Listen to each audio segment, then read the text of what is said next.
Hello, Pedro. So nice to see you. Hey, how is your microphone? Can you hear me well? Oh, it was switched off. Nice. I also once had a professor, his name was German Duarte, but you're not related, right? Herman Duarte. Yeah, German Duarte. He's a writer and he's a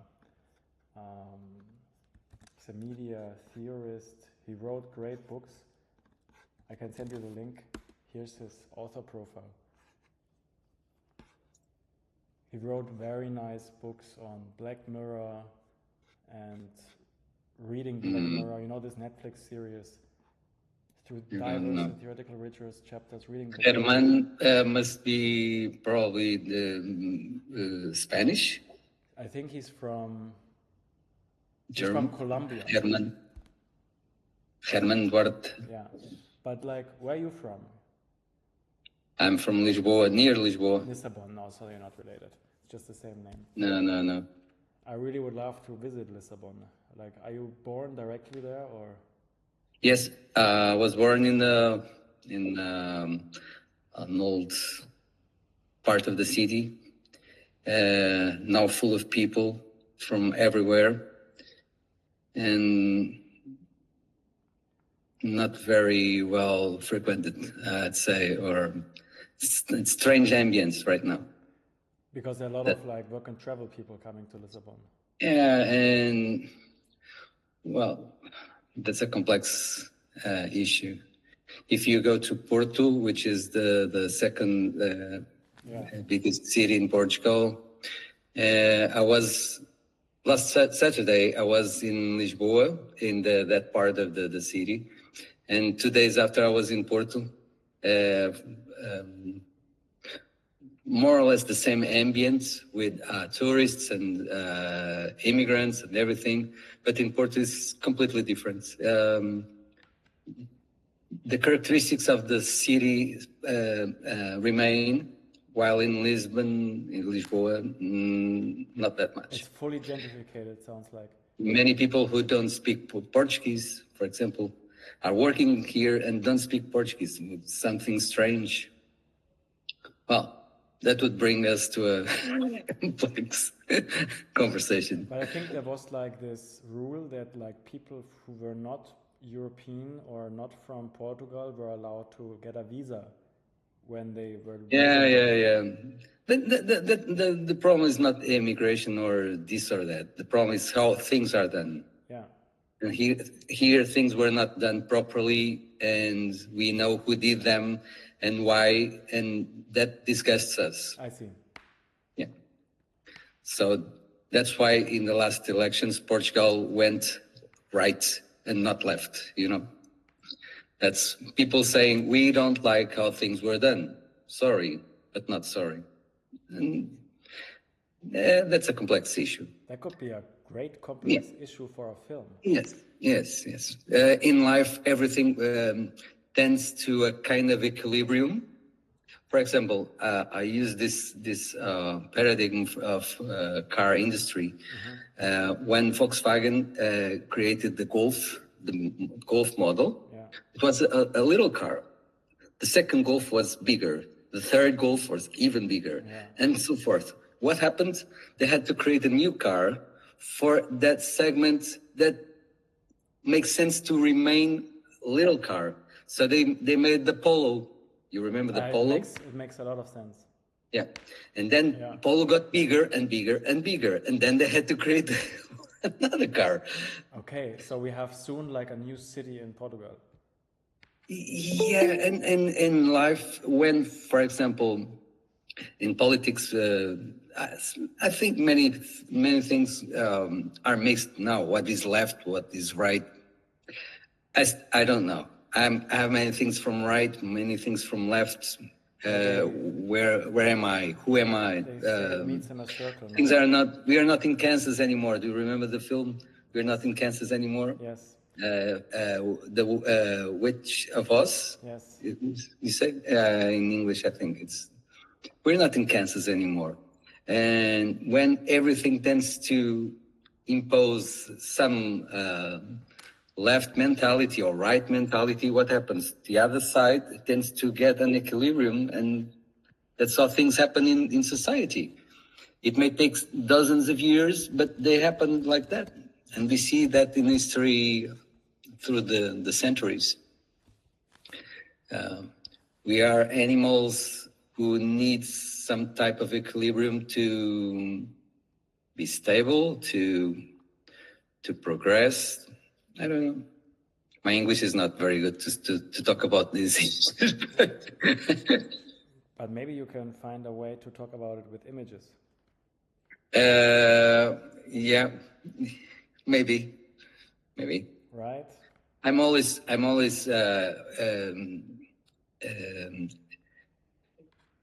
how I say, using my curiosity to go places. That's I'm 60 years old now, and I never stop, and I'm doing all things, some more pro, others not that pro. I'm doing a post-graduation now from Simon Fraser University. Well, I'm always studying something, or workshops with this guy and that guy. That's how I like to be alive, and I need to find things. Something I cannot explain, and cinema and the visual arts and painting. Something that I never developed as I wished I should or I could many years ago. Fortunately, I have had much work in life. Sometimes I got tired, real tired, writing music. Now, yesterday came lots of work for orchestra again. So I have 1 month to write lots of pieces of music for orchestra. I have some works I did last year, more or less at this time, that are going to Carnegie Hall in this October. But it's music, and then I had to find sometimes weird things to do to be alive, even doing aerobatics in planes. Yeah, I studied aerobatics, really, and I did like, but some years ago I stopped that. So I'm not someone who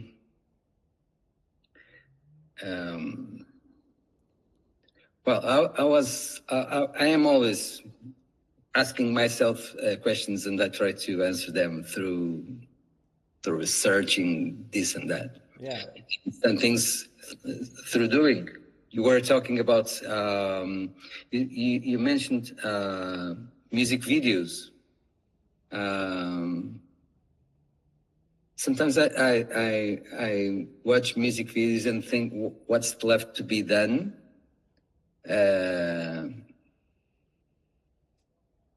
What can be done that was not done before, besides telling a story or this or like thriller.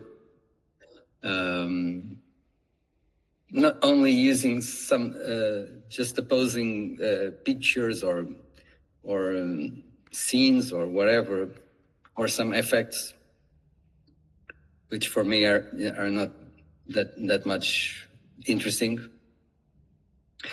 I like one aspect I think I mentioned. I like one aspect of kind of cinema. Imagine we can, puppetry. Imagine we can do puppetry as a cinema, but in real time. We can tell a story that people are watching as cinema, but that story is being performed live.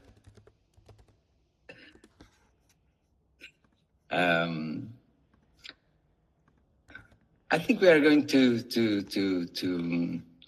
reach that goal. It's not far away. With something like with Unreal Engine or Unity and goodwill to do that. I think we could mix the real time with non-real time. Mix the theater concept with the cinema concept. Something that is already recorded and we watch and we can watch the same thing 100 times. I think there are the betweens where we are going to live in the next years. I think a kind of hybridization, how we say in English, kind of hybrid environment. Which is not the old, which is not the new, complete new. New for new is nothing. I don't believe in that modern is better than old. I don't believe in that. I believe there are certain things that stay the same thousands and thousands of years. Did you notice that all children moan in thirds?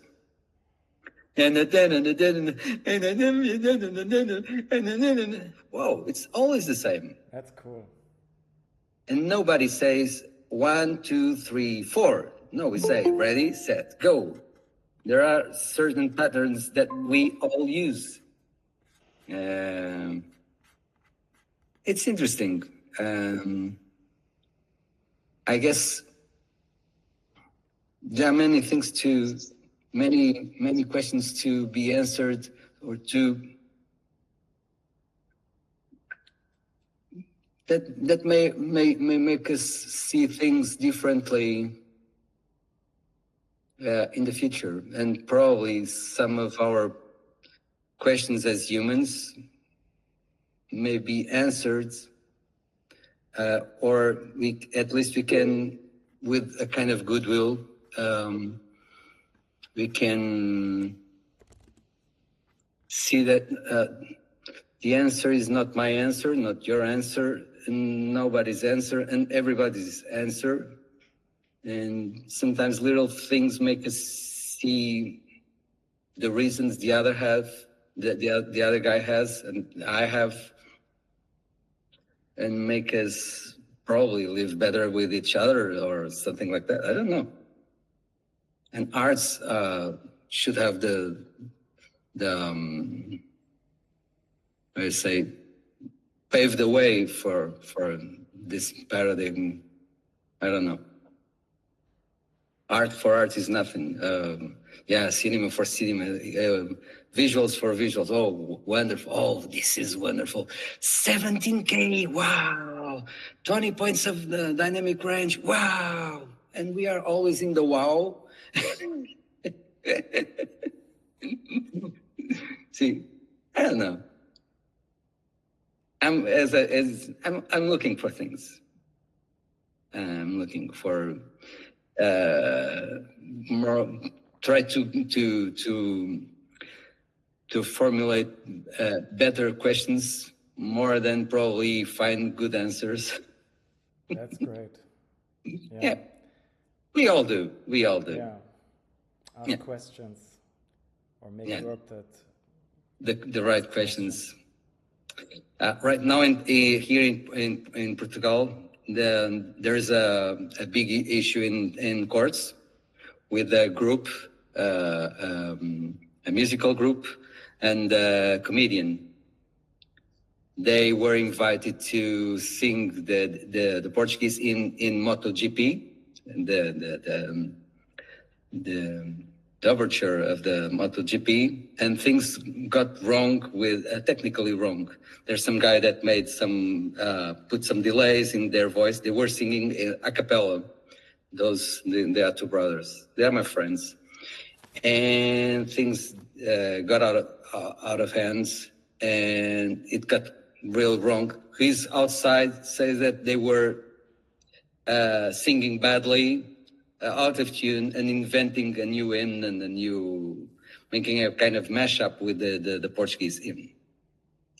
And there is a comedian, has a radio program, radio show, and she edited a video with them singing in MotoGP and made everybody laugh at them. And they sent her to court, and they are asking 1 million euros because they lost a lot of work and so on and so on. And we are dealing with some difficult things right now. If the judge will say they don't deserve any money, because comedy has the right of free expression, which I think is right. The comedians will feel free to say whatever they want or laugh, not make humor, but laughing at someone, which is different, I think.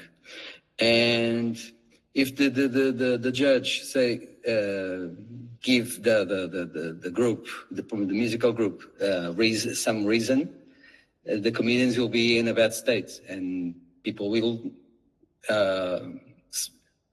stop doing comedy because, well, somebody will send me to prison because I said this or that. It's a very difficult situation. In the middle of all this, I just have one thing. I know her, I know the comedian, and those guys are my friends for many years, dozens of years. And I didn't like them to put the comedian in courts for 1 million. I don't agree with them, really. I think they are right in complaining, but I think they went too far in this matter. But there is one thing that must be, I would say, put on the table. The comedian won money, kidding or making fun of them. They lost money because of her. And that is a question of matter, euros, you know. And how do we deal with this? How would I deal with this? I know they are right. They were say things didn't happen very well in MotoGP. Technically, they are not guilty of that. Somebody is. And besides that, there's someone who's laughing at them with that situation. How can we? Let's make a film of this movie, of this story. I don't know. I don't know. What would be the question you would have to that movie?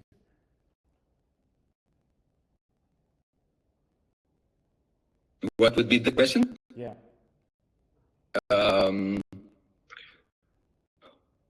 The question would be something very, very deep inside me, which is something like, when there are reasons that are above anything from both parts, how can human beings deal with each other and get together at the end of the story? So there is a conflict of interests. Yeah, but besides that conflict, how can we deal? And the conflict, you know, there's no right answer and wrong answer. You know, there's no right. Not from her, from the comedian, not from the group. It's very difficult. But how can we in life? For example, Ukraine and Russia. Russia has some I would say some rights in doing something, and Ukraine has rights. Israel has rights. Gaza has rights, and we are dealing with this everywhere in the world. How can we, at the end of the day, is there a way that we can close our reasons and live together in spite of all the reasons we may have? Because if there is no way of doing that, there's no hope for human beings. I don't believe, because everybody has their rights, you know. And what are we going to do? If this must not be a dispute of who has better reasons than the other. That's what we generally do. We tend to find the guilty. For example, in a situation, it's easy to the first thing we should do in a disaster, for example, is save the people, bring them to the hospital. Then we talk about what happened with the cars or the plane or whatever, right?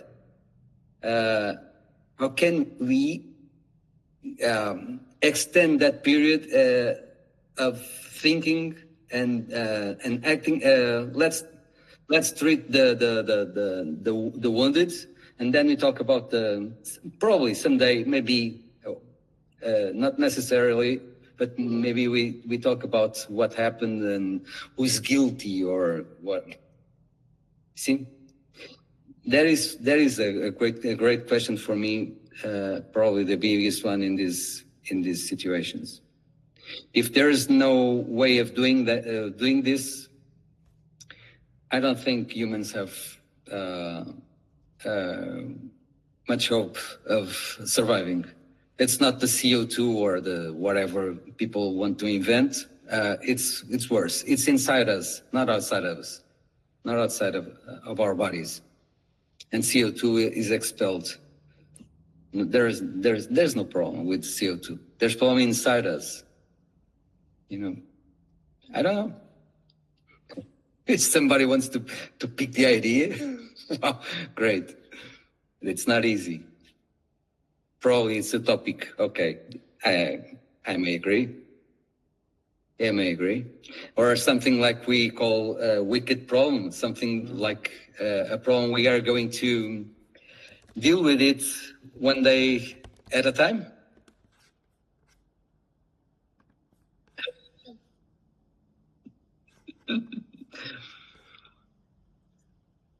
Better talk about gear. Let's talk about gear. Cinema gear.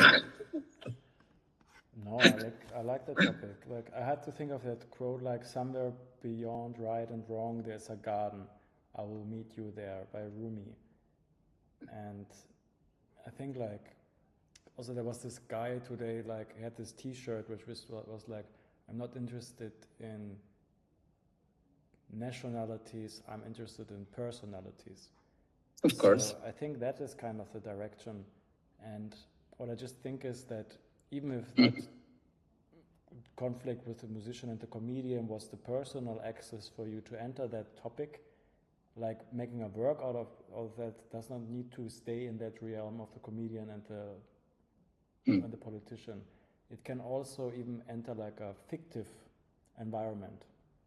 Like when Star Wars is talking about politics, but without having the present time involved. So I think these topics are best discussed on neutral ground. So like in form of like an invented environment. Like a fantasy thing. I think that is the place to discuss these topics without getting into too much of that, like, this is, putting a category on it. You were mentioning before, like, this is a thriller and this is a fiction. And I think you were also talking about, like, making things that do not exist yet in the world, which is kind of like the creative and entrepreneurial need to fill that. No? And then I think always we try to fill that, and then somebody puts a label.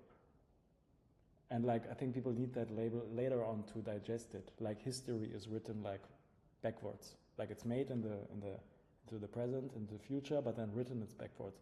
And I think the same is true for that media theory and like whatever. Yeah. It's just like, okay, let's put a category on it. And I think like the topics that you are talking about, they can exist without a category first. So just let's explore like what is the main essence of that. And then maybe we find like one word that sums it up. And I'm also recording this so we can put it into ChatGPT and then like maybe analyze, okay, what is the gist of that thing? Yeah. And then work from there. I think that's a great starting point and sometimes better than the original observation. So even if we have something that spikes our curiosity and it's like, this makes me feel something, then get back and understand like what is the actual essence, and that we could like explore. I'm actually curious of pumping that into ChatGPT. Robbie is really good with ChatGPT. Robbie, by the way, is also a musician, and maybe he will introduce himself later on right now, but he's also working on a film project that is called Finding Phase 2. And I don't know if you hear me right now, Robbie, but Pedro is a musician as well. And what are your do you have what is your instrument, or would you like to talk about that?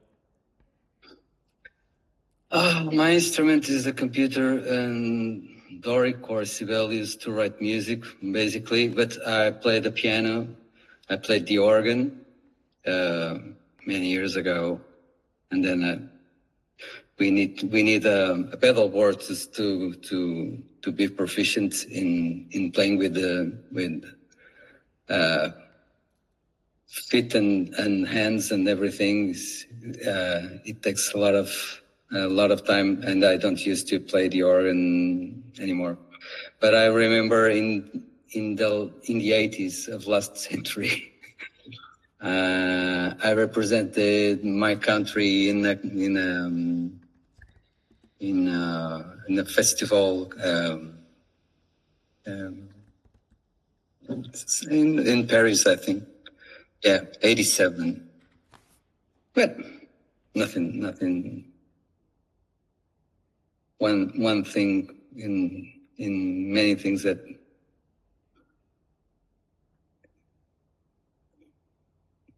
I like the idea of constructing sounds. We should say sound design, but I don't like sound design. Is kind of limiting for me. Like we are designing. Hey.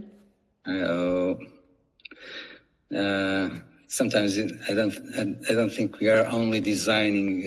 When we are conceiving something, it's more than designing. It's making something appear out of an idea or materializing an idea. So it may not be kind of design or.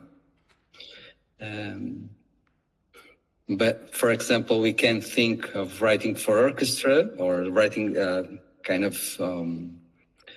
Getting some sonorities as a kind of synthesis, not electronic synthesis, but acoustic synthesis, right? For example, I don't know, Yanis Xenakis with stochastic music. He, with a process of composing, he created a way of creating sonorities that were not that didn't exist until him. So there are many ways of killing the. See, there are many ways of doing things, not only digitally or electronically or analog or digital or. And I like that.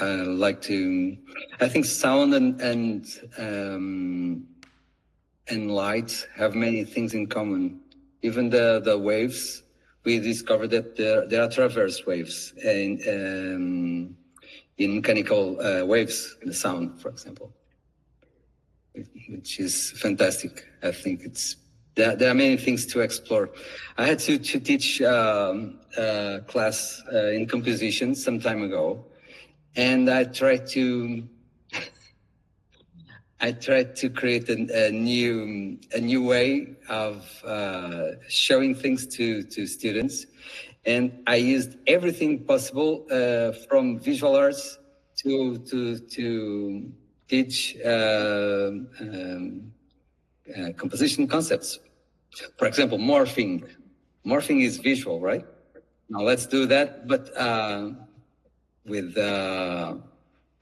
musical, we call musical notes. And morphing would be like having one element and then have it transformed into another one. Like morphing is not. Sometimes you call morphing, for example, in audio, people call morphing to what we say crossfading. Something goes out and the other thing goes in. That's not morphing. That's crossfading. We make fade out to a sound and make fade in to another. And there's something between that we hear both entities and we say, oh, the one thing is morphing to, no. Morphing is worse than that. It's more complex. For example, in sound, we have the harmonics of the sounds. And we have to pick some place in time for this harmonic, so that this harmonic from this sound is linked with this one here, and the other one is linked here. It's very complex, and many times it's not possible to do morphing. We tend to do a kind of crossfading, and then we say, oh, it's morphing. It's not like in visual arts. We can fade a picture and then the other comes in and we say this is no, that's not morphing. Morphing is much more complex. If you have 10 pictures of people, you can, for example, link the place of the eyes, and then you have to, and the mouth, for example, and you have to make that the images progress with the same points, for example. It's more complex. I don't know if I can say this. My English is not very good. I'm sorry. It makes totally sense. Like I just know like this effect in Premiere Pro, for example. You have like one image and another image, and then you can like ask Premiere Pro to like merge these with AI. So it's not like a fade, but it's like somehow the images become like a bit like morphed. Yeah. So I also don't have another word, but they become like the program is inventing images in between the gaps. And I have no idea how that would apply for sound, but I think it sounds super intriguing to think of what does a morph sound like. That's a great idea. It's very, very difficult. And takes time. I don't know if there's any AI process to do that. Maybe with AI we can do. We talk much about, for example, granular synthesis up till now. Now we have concatenative synthesis, where the program, for example, a process in AI will pick parts of little parts of sounds from whatever you have in your computer that are similar to the sounds that you gave as a model. And with other sounds, it will make the sound you have as a model with those little sounds that the program picks in a folder in your computer or something. It's interesting, and I like there was a time then when there was some programs that picked 1,000 pictures, and with those pictures, they created another picture that we gave to the program. Remember? Yeah. Panorama it's a kind of cognitive synthesis. Panorama edits, kind of. You know, you have like you throw in like panorama scene, and then now the iPhone does it super smooth also, no? Like, The problem is that what those programs did was to change a little the picture so that it could fit there. Yeah, and overlap it, and it's not exactly concatenative synthesis, but it may illustrate the idea. Yeah, Robbie also discovered like so many new tools to work with the new Google image and video generator. Maybe he can talk about that later, but like today we have like Melissa who will, we're doing an editing session. And the last times we have been kind of starting to edit like a raw footage into like a short film in Premiere Pro. I don't know, Pedro, are you familiar with Premiere Pro already?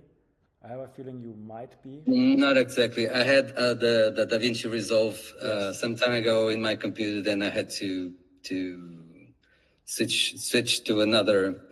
You know, the problem of working, how you say, freelancer is that sometimes you have more time to wonder than and then the 2 or 3 works fall on your lap, and you don't have time to do anything, and things go back, and then we don't have the strength to pick them again, and let's do this. Let's start where I was, how I was here.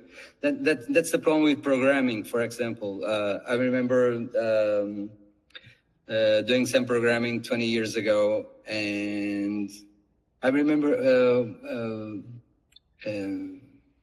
installing MaxMSP, Jitter. I don't know if you know this language. And in 20 minutes, I did a calculator. But and I had 3 weeks. The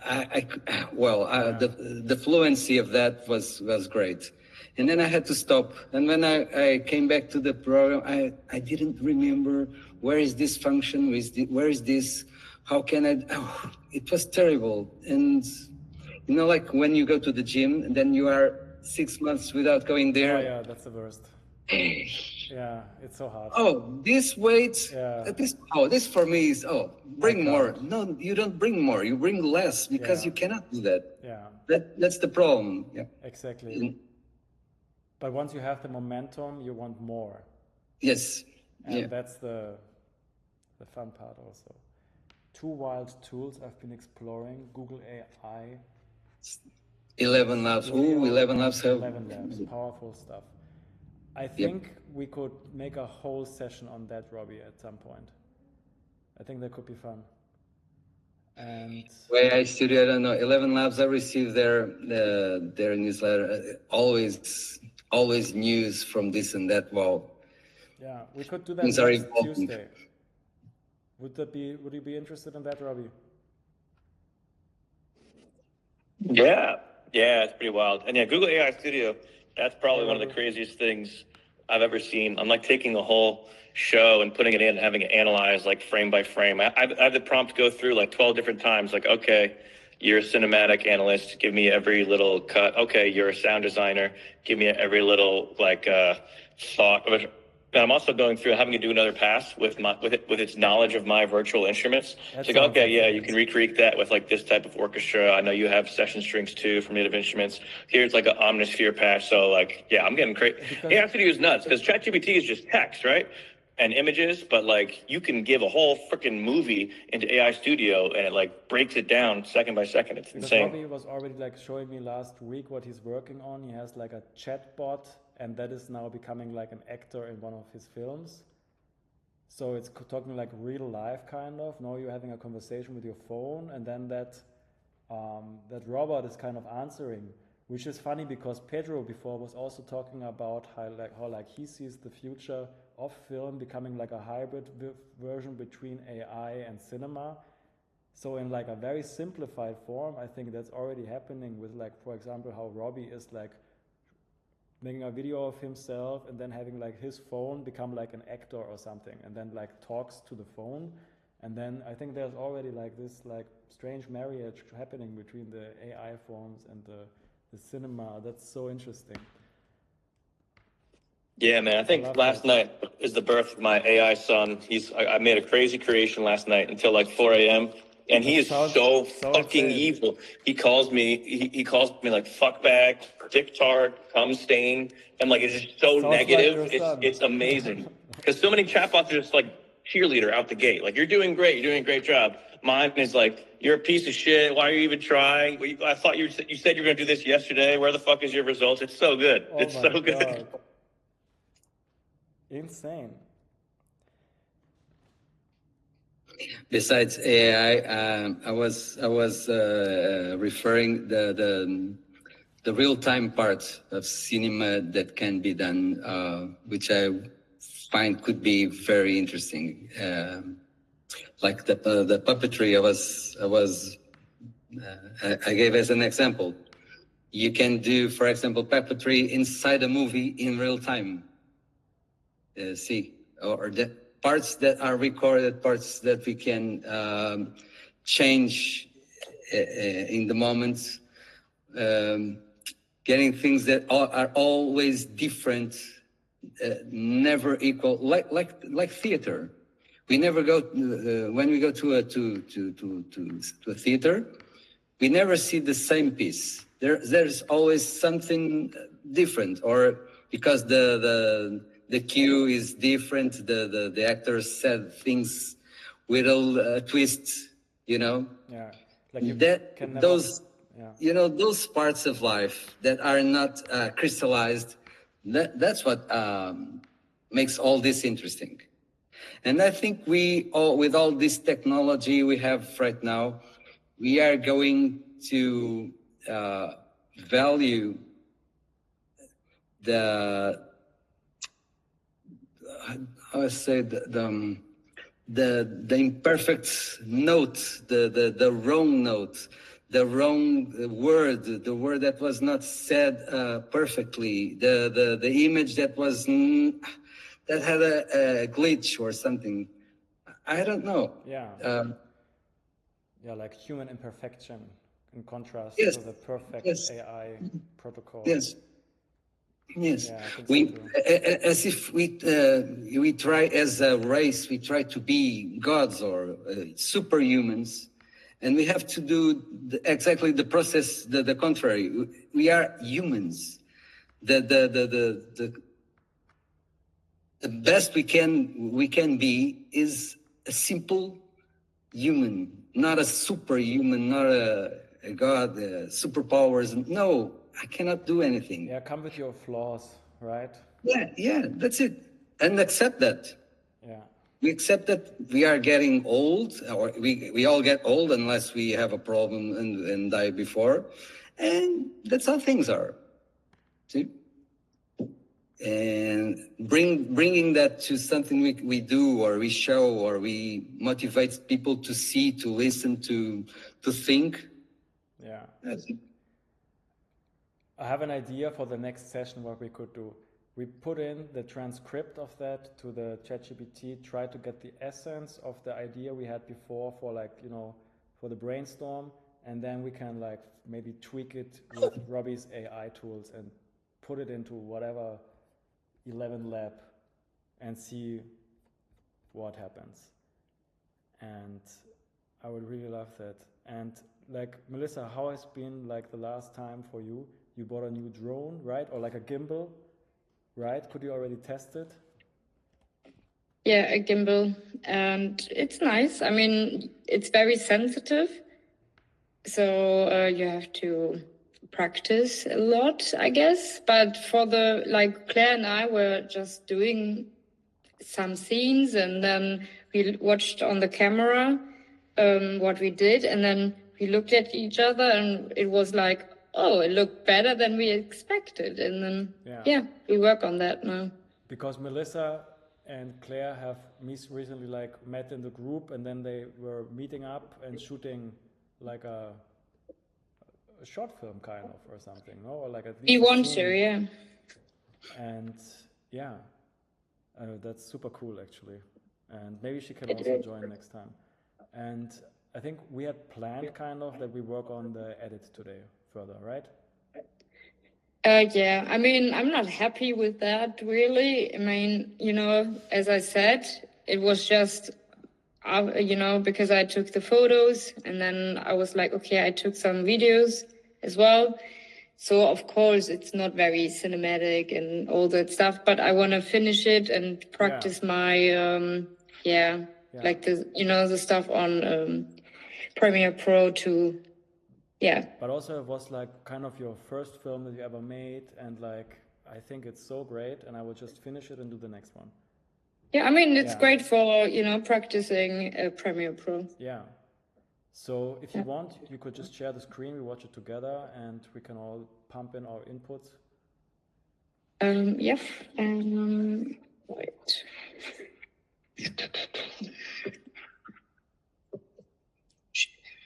I will share the right one. Yeah. And Pedro, Premiere Pro, DaVinci, it's all the same, more or less. Like it's coming down. Final Cut, I think they're coming back again. Yeah. And David, the media composer, I hope they. I think these are the four main. DaVinci has the color correction, the fantastic color correction that is better than the others, I think. Yeah, for color correction. Yeah, but then this from Adobe has better AI, I think. I don't know. I think it's ultimately a workflow question, like how it connects to the programs that you want and like which interface. What somebody is used to, and it does not really matter. I really believe it does not matter. And once you get used to one tool, it's good to use it. And then DaVinci, they did something that was amazing. You know, in the 80s, almost I'd say 45 years ago, there was a sampler, audio sampler, that was very, very expensive. Something like 100,000, let me see, in euros. Yeah, 100,000 euros, yeah. It's insane for like very, very expensive. That was the 80s. It was the Fairlight. They had a voice tracker include. It was fantastic. Many groups use the Fairlight and the sounds. I can still hear some old samples made with the Fairlight. You know where Fairlight is? Yeah. Inside DaVinci. Yeah. Yeah, they bought that. Yeah. Yeah. And everything is there. It's fantastic. It's really amazing, and it's free. That's insane. Yeah. Like, of course, after you need to upgrade when you want to do like special things like denoise or whatever, but like for 80% it works. Yeah. So let's see if we have sound, Melissa, when we play it. Like, I'm not sure if it works, but I don't think so, right? Yeah, but we can just watch the edit. So one thing we paid like a lot of attention to the last time was kind of to find the right moments to make the cut. And yeah, it was pretty crucial to select then an appropriate song first, because the structure of the narrative became so inherent to the editing or the beat of the song. And yeah, I mean, maybe Pedro and Robbie, you're both musicians. Maybe you have also some inputs on sound and image or your thoughts. Like, I always think it's nice to not have it like always at a plannable, expectable rate, but to be like sometimes a bit offset. You know, like in a garden where it's like not perfect, but like something is a bit off. And I think that's also nice for the editing timing. That you have like 80% maybe on beat, but then sometimes it's a bit longer, and then it's like a surprise cut that is not expected. And I think that's just nice, so that you're not always like, okay, we have a cut, oh, okay, the beat is, and then a cut. But like to have it spiced up a bit. Like sometimes maybe in a beat there's like then 2 cuts, and sometimes there's no cut. And that way we have like, you know, a really like enjoyable walk through that footage material. Yeah. And you're like always a bit surprised and always a bit like, oh yeah, that was unexpected. Oh yeah, a new image. And that's how I like to edit. And that's also how we kind of edited it here, because you can see the beats, and there we have a cut where the beat is, we have the first image, and then, yeah. Yeah, the cuts may be like notes, right? Musical notes, but the andamento, the speed of the music, maybe whatever we want, and it doesn't have to be the same speed or the same, you know, BPM. But there must be musical. We have to feel it musically, to feel the rhythm of things musically. Yes. So what we've done to do that is we were watching the footage with eyes closed, and then every time, like where our Stamage kind of, or Melissa Stamage, decided to make the cut, we made like a marker. And Robbie, we have also done this, like, and I think you've done it also like for your other projects anyhow, but like I think that's great to have that marker set. And then when you have that done like 3 times for a similar position, then that's a good cut. Yeah, and then we just do the cut and move on.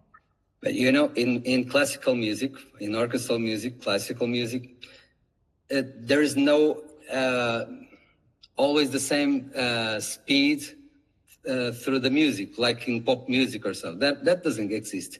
Each phrase has its own tempo. There's sometimes the second phrase is in a different tempo as the first, because it is said in a different must be said in a different tempo. Equally, in addition, I think there are some scenes that have their own tempo, and maybe we have to look, to see and perceive that it's not mechanical unless we have music. If we have music already there, then it's difficult, because doing cuts outside of the tempo, outside of the music, is strange. Like in animation, everything audio must be recorded first, and then people do the animation afterwards. Yeah, it's so connected to the movement of or the else scene even. the animation will not work. Yeah. There's no way of doing things. There's no way of bringing something musical after the visuals are done. There's no way of doing that. Well, that doesn't exist. So I mean, yes and no. Like, but I think totally like on the how there is no rule. It's just coming from experience, and even the movement inside in the film can like be like not musical, but it can. It has emotions as well, right? Like, yeah. I don't know how Hans Zimmer would like maybe do a soundtrack to a movie. We need to check the process, how he's like doing the scores for films or something. But something I have to think of is just like 1 + 1 = 3. And I think this is so true to the editing process, because you have the sound and the image, and then you have something completely new. And that's the beauty of it, and that's why it's also so exciting to like re-edit like one and the same film like again and again, because it's always becoming different. When you add a new song or like a new image, it's a new thing, and that's crazy. Yeah. I was indicated more the animation type of movies. Yes, absolutely. Yeah, no, they need the audio first, even for the talk and everything. In case of you mentioned Hans Zimmer, today things are done differently. When the film is already more or less edited finally, they have the temps. They choose music. Yeah. Yeah. Absolutely. And then the composer has to do something to put in the place of the temps. Yeah. Sometimes. Like animation, when it was still done like paper by paper, no, like the Mickey Mouse, that's insane work. Yeah, so many people working on that. And also, we say 2001, Space Odyssey. Yeah. Something happened.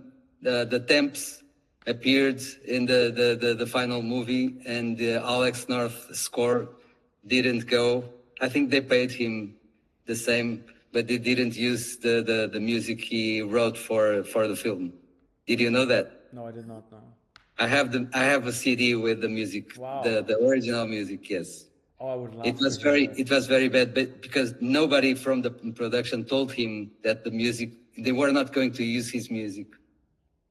That's weird. Yeah. That's what happens. Please send it. Yeah. Let's listen to that. That was ugly, really. But it happened. I think they paid him, but it's not the same. He went to the premiere expecting to listen to his music and see the film. What? Oh no. Well, I have to tell you, I prefer the music that was chosen. I need to hear it. Yeah. Yeah. So, the overture of Richard Strauss, the atmospheres from Ligeti. It's wonderful and wonderful for the film, really. Better than the Alex North score. Yeah. Even so. Let me see something.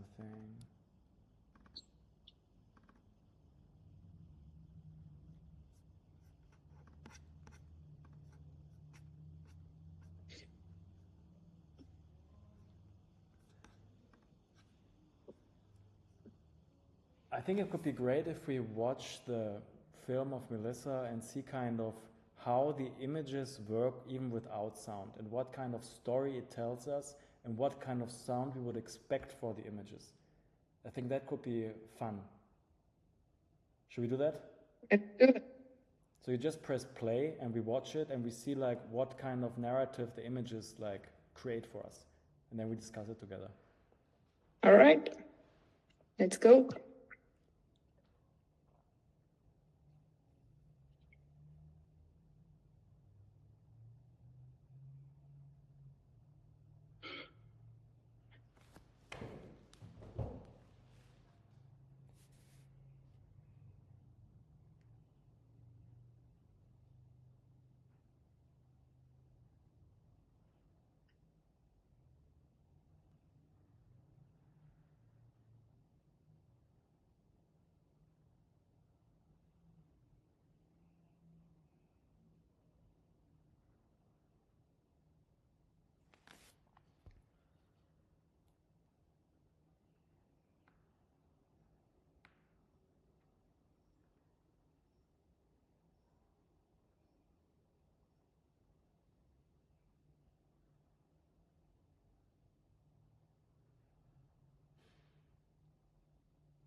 All right.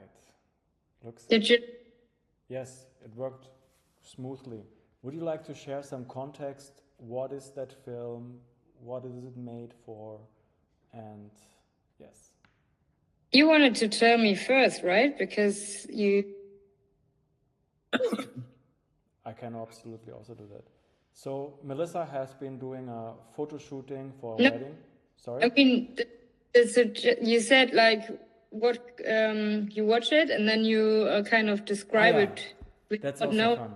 Yeah, Pedro, like what are you getting from that film? Yeah, it seems a kind of wedding party, and the sense is like I was as I remember that phrase, and they were happy ever after. Ah, yeah. You know that it could be the title in the end or something like that when they stay behind the window, the glass. Like in the Disney movies, no? Yeah, What? yeah. In Disney movies, they do it. Like we could have like a title like that, I think. Yeah. And if we want to, that's what we can get from the pictures alone. If we want to create a complete different, make a complete different sense, it's creating some type of music that shows another, that may bring us, oh, this is not about what I think it was about. If that is that would be the intention.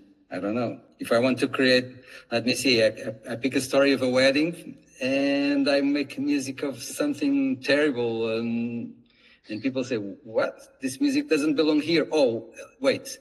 If the music belongs here, the music is telling a different story, a counterpoint of what we are seeing, right? I think something that would refer to that is having kind of like a poetic mismatch.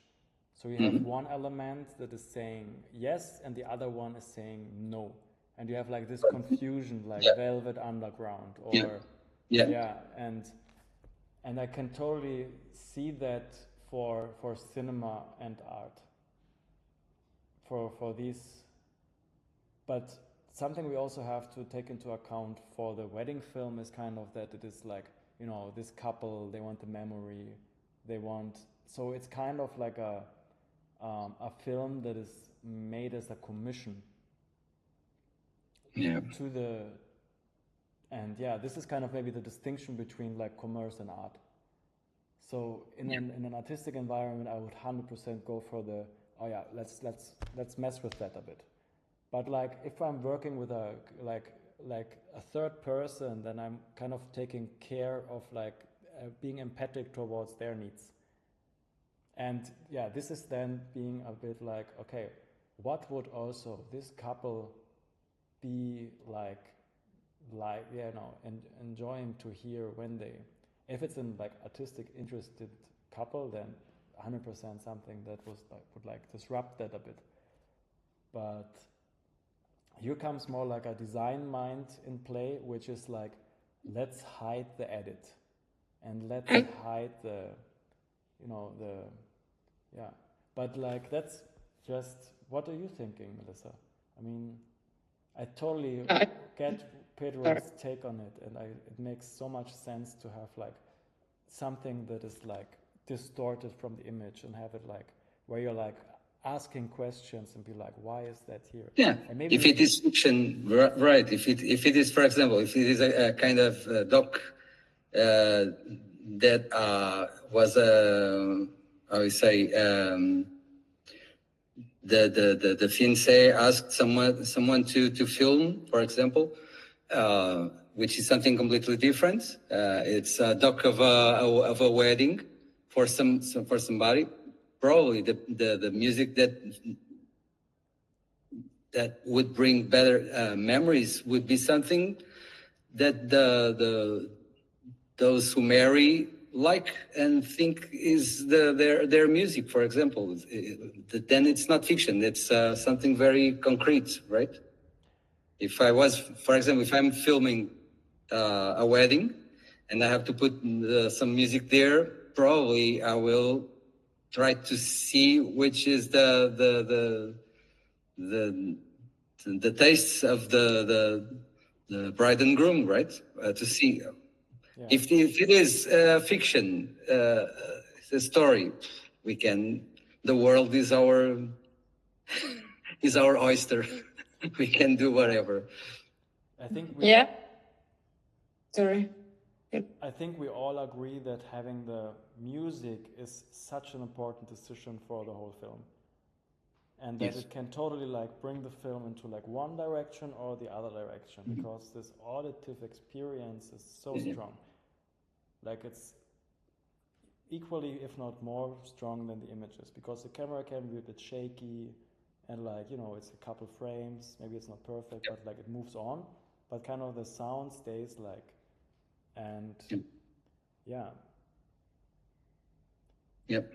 what would be kind of like, we're not going, I think the sound that we have like works so well for the project and the purpose, but just out of curiosity for brainstorm for us, what would you put, Pedro, if you could just put like any YouTube link now? Like what kind of tone would you see in your, just out of curiosity? If you have something that you have now or maybe later, you can just post it to the chat here and we can see how it would change the image. If this is not fiction, I would try to find kind of romantic ballads, something that brings the hearts of people that were there, that brings them together with the film and with the memories. You know, we all live in memories. That would be my choosing. And we have that, and like I really loved how you said like if this is not fiction, because it's like a different storytelling to go for. And then so even Melissa, we with that material we could like make like a long format film, so it does not have to be a wedding, but just like we could like go on with that material and then like have dialogue introduced, have other scenes introduced, have other places introduced. And then we could play with that, like this match of music. But then it's not like a wedding film, but then we're making like a narrative film. So I love that, like if it's not fiction. I could have asked in a different way. Was it recorded in 30 frames or 24? Generally, when we do fiction, we go to 24, right? When you do the docs or something, we go to 30 frames. Yeah. Yeah. And that would be kind of because for the Kind of film joke. frames, we had like, for the original film frames on the camera, there was like 24 frames that they could shoot. So like our eyes are kind of like used to having like a really nice cinema frame with these a bit slower images. Yeah. And then And some everything that is blur like, and some, yeah.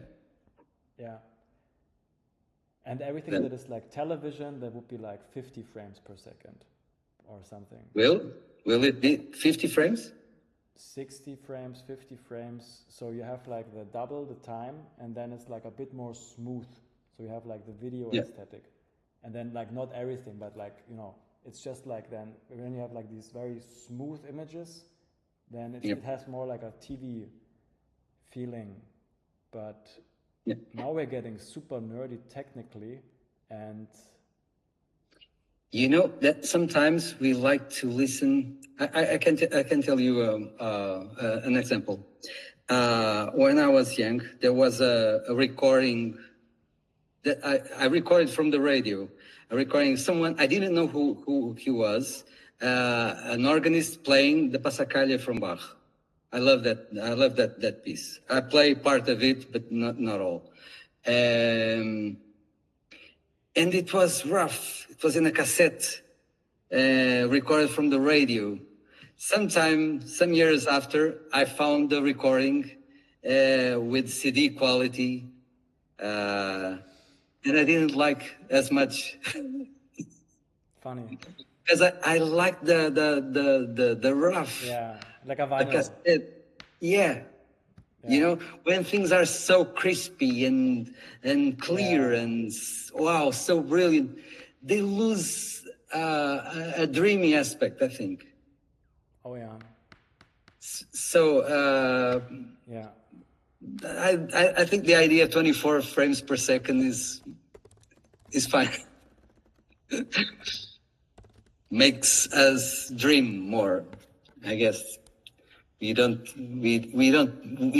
want to create a new reality. We want to create pave a way to bring reality to us in a different way. But the reality is the reality, not a new reality. We don't need new realities. We need the reality probably told a story, the same story told in a different way. And then we say, aha, wow, now I see. And I think movies can do that with with the technical aspects of it, like the 24 versus 60 frames per second or so. I don't know. It's an only idea. Yeah, I would like to add something to that. So there's this philosopher called Juli, and he wrote a text on Francis Bacon, the painter. And what he wrote about was kind of how he goes into abstraction, and also how sometimes there are like spaces between reality and fiction. I will just share an image because I won't like disrupt the screen sharing of Melissa, but sometimes you can see in the image like very concrete images where you can say, okay, this is a face or something. And then sometimes it goes completely into abstraction, and he would call that kind of like gaps of potential. So it's like spaces that allow kind of to be anything.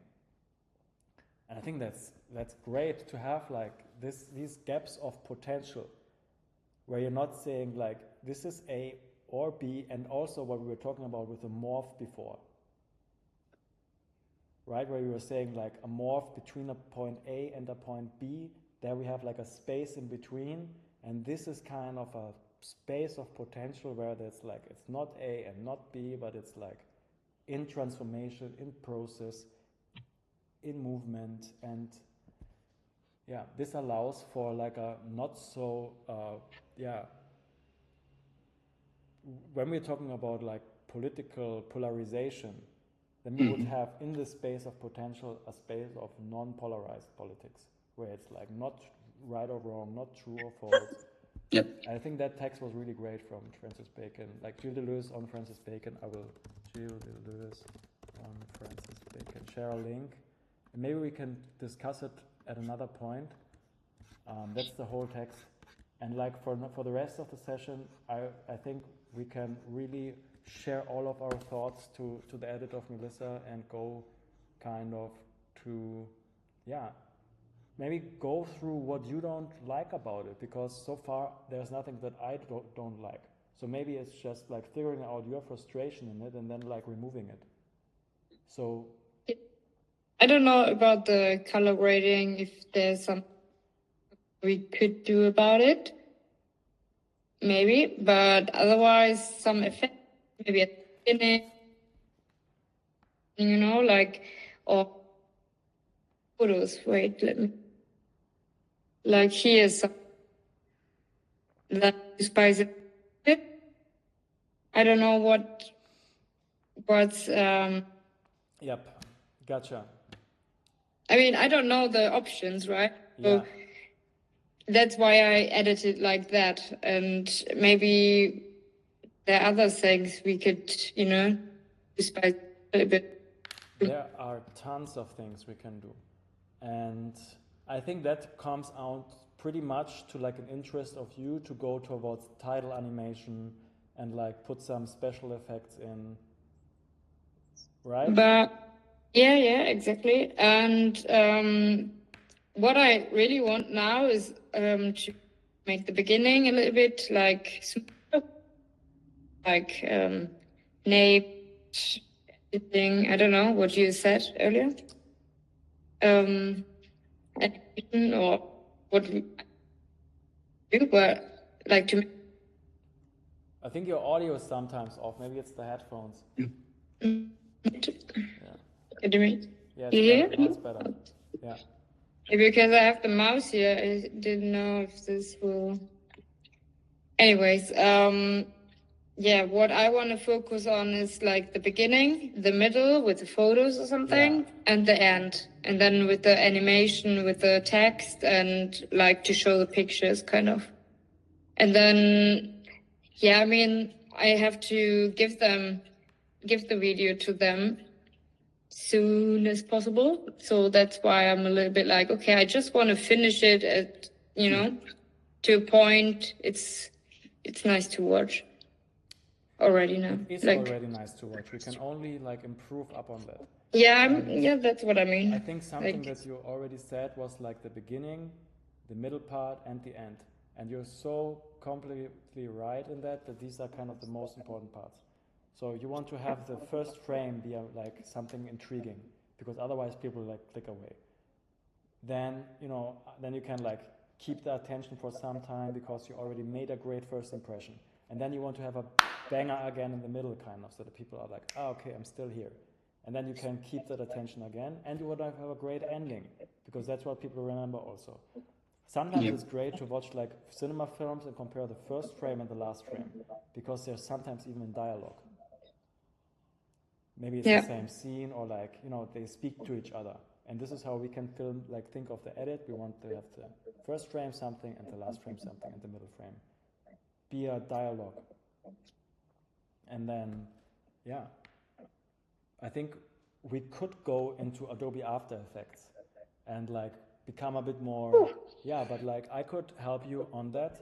And then the way I would do it so that you don't need to learn the whole program is we work with templates that suit your needs.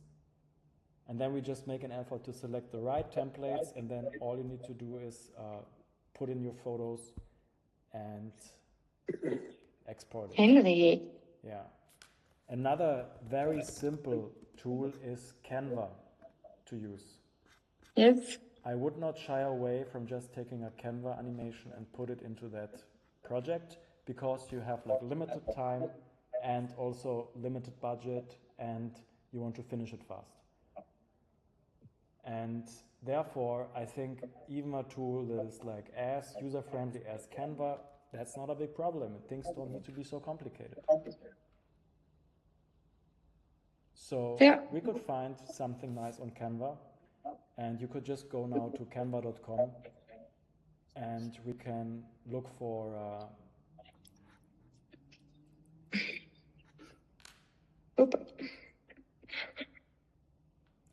something like a Polaroid photo animation or something. I didn't know they have animations, to be honest. I think they do have. Was gestaltest du heute? Yeah. I'm also German. So. Oi.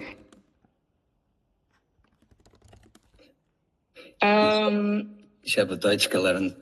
Oh. Okay, dann so können wir auch auf Deutsch reden. Ja. Don't remember anything. Liebe.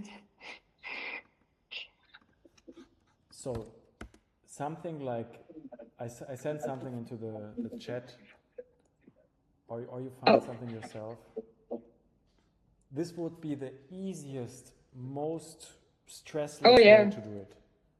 Like, and then I think once we handled kind of the idea of adding animations, we can go into After Effects, we can get more complex, we know kind of what we want, but maybe we can just even put in that Polaroid animation as a sketch and then see if it actually suits our needs. Like as a placeholder. Like, because Pedro, I think you would like to go more complex and see like, why don't we take After Effects? But just to make a first quick sketch, it would be amazing to see if a Polaroid animation works at all.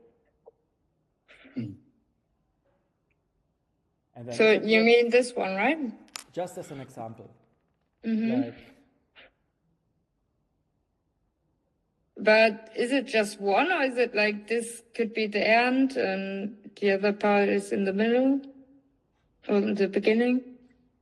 These are multiple and...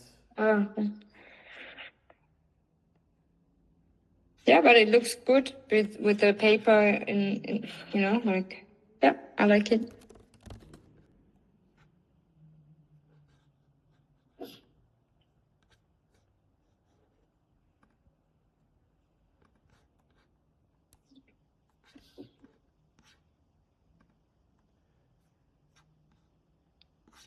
And then like another great resource for After Effects templates, that would be kind of the next step is, for example, something like Envato Marketplace, where you can, if you click the link, like there's many freelancers like creating these templates, and yeah, I mean, they put in a lot of time and effort to make them, and you can customize them a bit.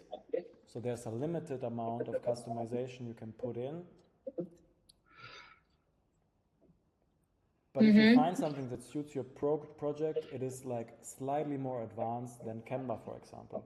Yeah. And then the next step after that would be to hire somebody to do it. So you go to a place like Upwork.com, and then you will spend like probably €250 plus per animation. And you can work with an expert who does it. Or you can customize a template on After Effects. And if you know that you want to be like a person that is like a special effect guy and it's becoming really good, then it's a lot of time invest into learning it, but then you can do seriously anything you want with that program. Like there's no end, and yeah, you can do so many animations. Like maybe in the future there's also the option to just do a ChatGPT, like an AI version. But I think for me, until this point, I got always a bit frustrated with customization options of AI until now. But that will change in the next 2 years for sure. Yeah, but for your project, I would just go with the Canva template. We throw in your photos, we export it, and it's a free project for the couple. And if they don't like it, we can customize it. But you're already using Canva, and that's the reason why I suggested it, because I think it's great to keep kind of the tools you're using like slim.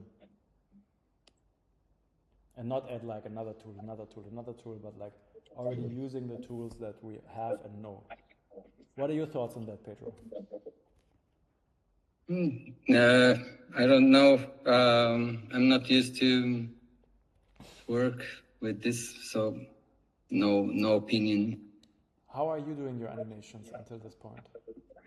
Me? Yes. I don't do any type of animation right now. Okay. I sketch things sometimes when I want to keep some idea. Yes. And yeah, that makes sense. Not using nothing special. Okay, but we can make a whole session at some point on animation methods, because there are so amazing tools. Like just for now, I want to introduce one which is like Adobe Character Animator, for example, where you can like animate any PNG, like South Park or something, and you can like have the webcam, and then like that little drawing is, you know, talking while you speak, and you have like a direct translation of you talking on camera into like a drawing. I think that's super interesting. And tons of things to explore. If you have any specific questions about animation, I would be more than happy to make like the video. There's a type of animation that I really enjoy. Not exactly for this context. You know, cinemagraphs? Yes. Yeah. They bring some some poetry to things. It's not for this context, I guess. Next session, Do you know slow cinema? Slow cinema? Yes. No. Slow cinema. Is it a program? No. It's a genre of art cinema characterized by... slow cinema. Okay. Yeah. So like sometimes just like one shot over like so much time, and you have, you know. You watched films from Manuel de Oliveira? No. That director that died he was still filming after being 100 years old. What's his name? Manuel de Oliveira, Portuguese director. Manuel de Oliveira. Manuel de Oliveira. Yeah. Manuel with Manuel. No you. Manuel de Oliveira. Manuel yes. It's almost stopped. The action is almost like a picture, a still picture, but with little movement for minutes. People love that. Those who loved. Manuel Oliveira has some nice movies. They are very, very slow, really. I think that's a power, to trust your images to stand some time. No, like to have like an image of a long duration without having the feeling that it's getting boring. Like, I think that's a strong move.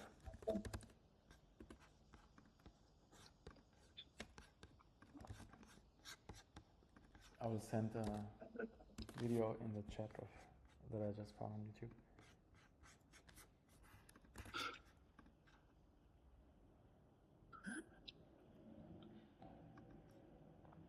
Yeah, and cinegraphs are also like...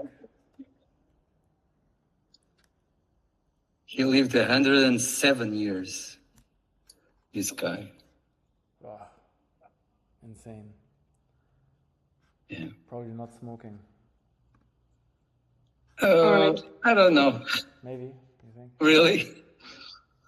You believe in that? I don't believe in... I've seen people smoking, drinking, and eating things. Wow. Everybody says this is the wrong way of living, and they are 100 years old.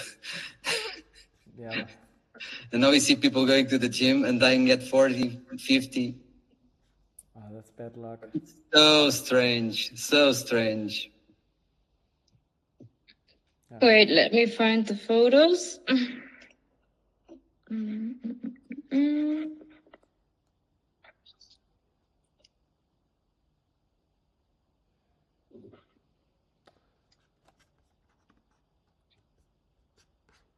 I don't know. Wait. Okay.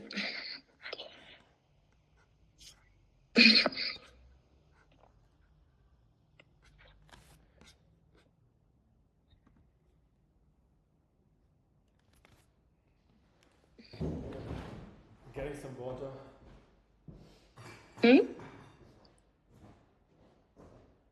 No, not this one. Yeah.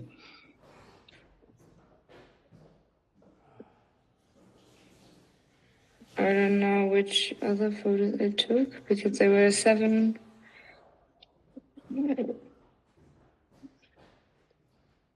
I upload them first and then.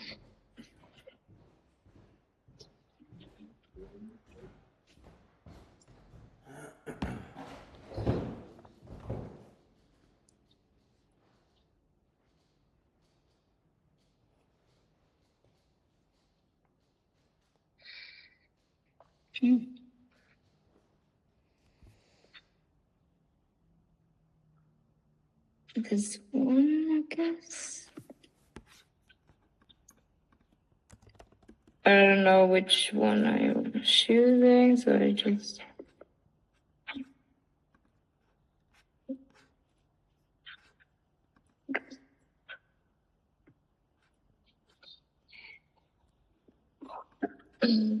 Let me check.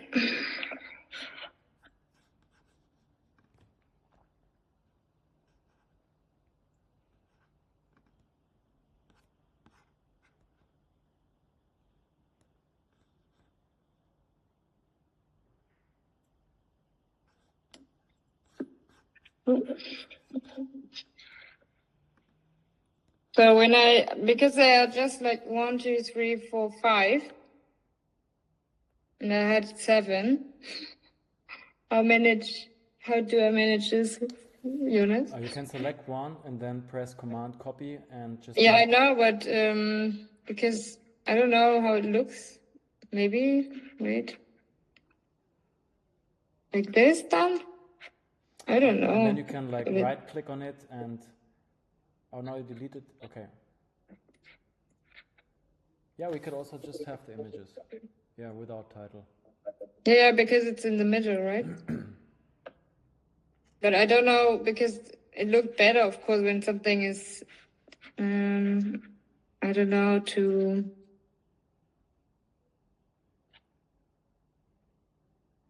Yeah, let me just...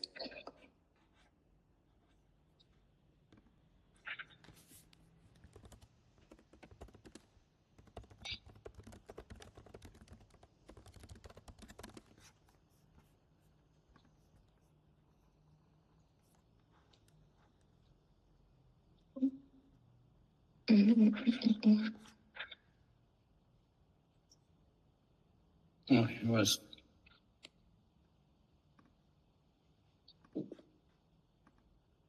I don't know. Like a little bit smaller, maybe.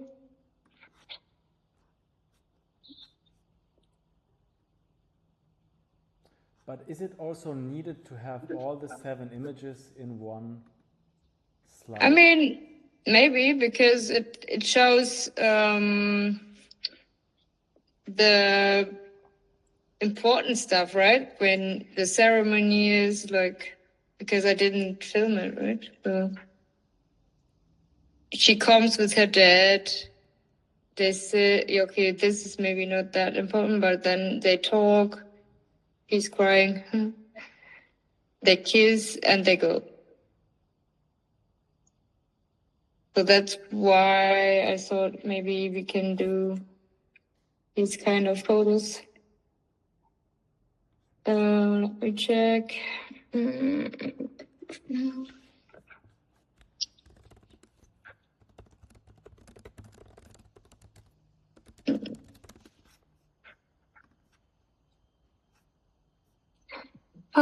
I don't know. I choose the wrong ones, I guess. Maybe this one.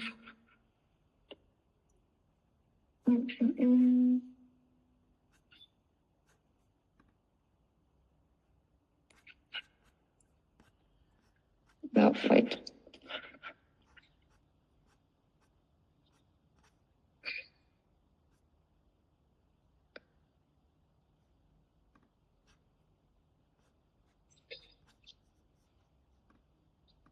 Thank you.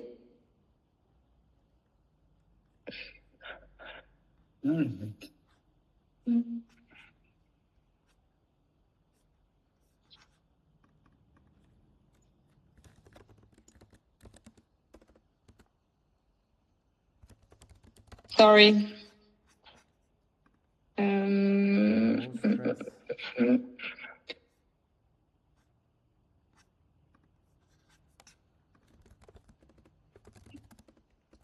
I think I didn't download every photo.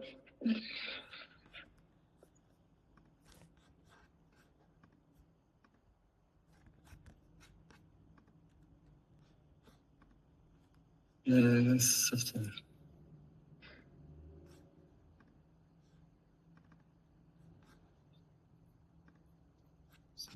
Okay, so in the meantime, Yeah.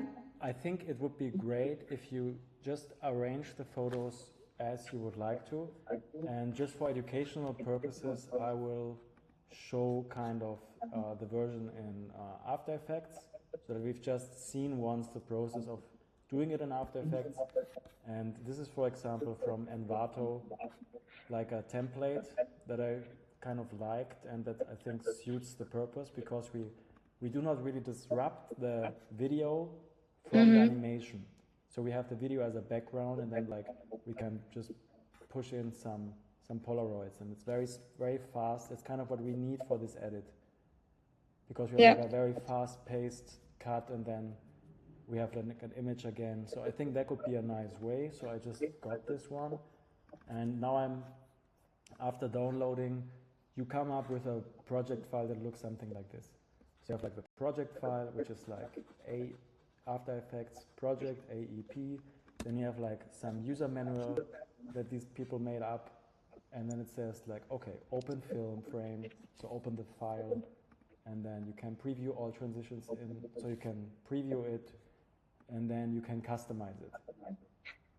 Very simple and kind of always the same. So the process is kind of, you double click the project file, and then you can probably replace like these files if you want.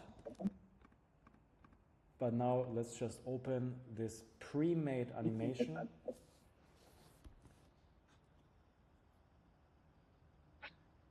I think it's great because it just saves you a lot of time in doing it yourself when you're okay with working with a template. Yeah. I mean, there are so many templates out there that sometimes it just makes sense. And yeah, here we have now our animations, and we can just replace them with our photos. Should I write my name at the end? No, right? Let me think. I would start with the couple's names and then have your name as a shot by. But it's the end. The shot for the end. I mean, I don't want to say thanks for watching, but I don't know what else.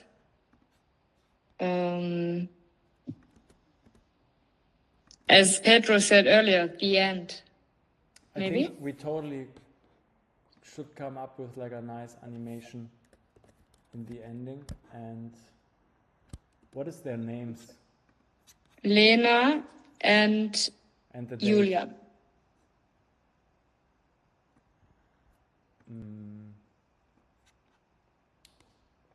I like that in the end they lived happy, but maybe we can just bring away the Disney vibe a bit and say like,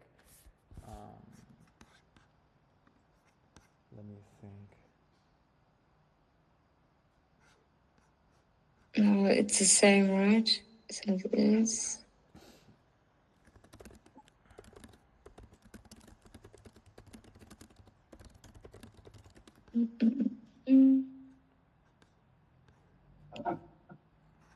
Ah, yeah. Oh. I have some prompts. How about something like two hearts, one story. This is only the beginning, or forever begins today. So like something like a slogan. Yeah, that's nice.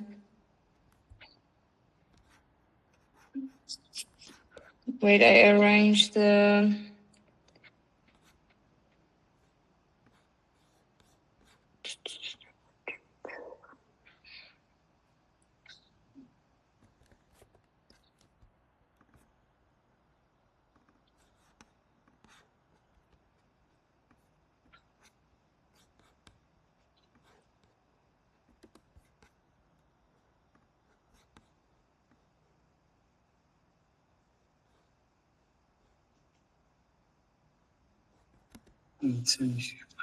I think it was a different one here.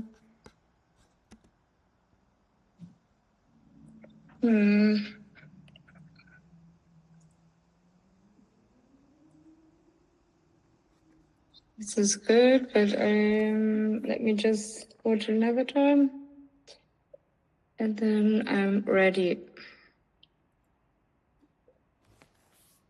So do you need a photo for the end as well? Because then I have the two standing at the window.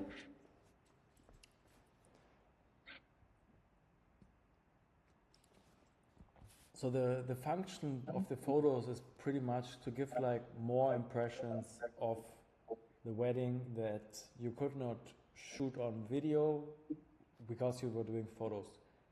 So I think we could like really just have them at the spot where like we have the photos now in the timeline, and in the end maybe show one photo of them as a like happy couple, and that is like a nice fade out, or just the text. I would not have too many photos at the ending. No, the end is quite nice with the windows, but I mean, I don't want to change it really. Wait. Somewhere, she's crying somewhere, but I don't find the photo.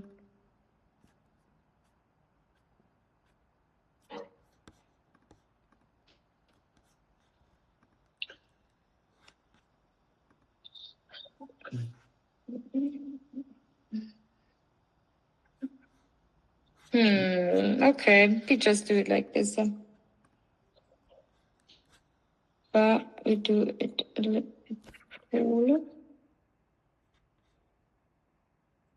And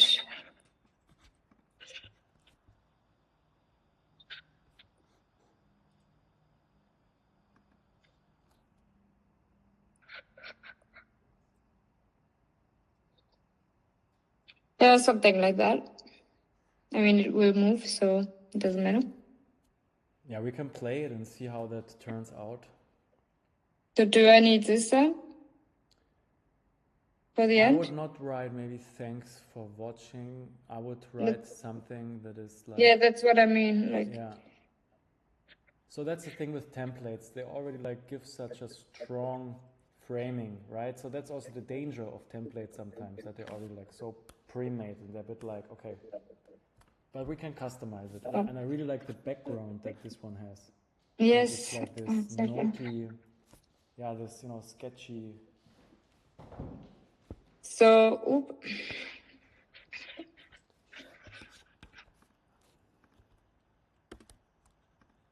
So you said something like, what did you say earlier? Like a phrase, right? Like a quote? I like kind of forever begins today. We can still replace that. What are your thoughts, Pedro? Yeah. I don't know. Is it must be very formal, or it can be... No, very easy going people. Yeah.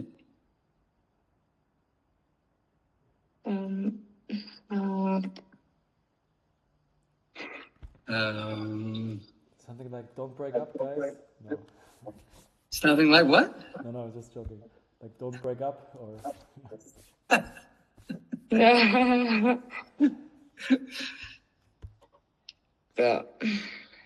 Now behave yourselves. See you next year. Or... Pretty fun.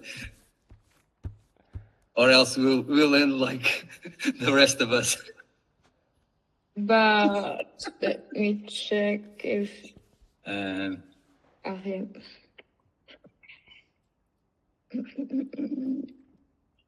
Ah, yeah, that suits better. Yeah.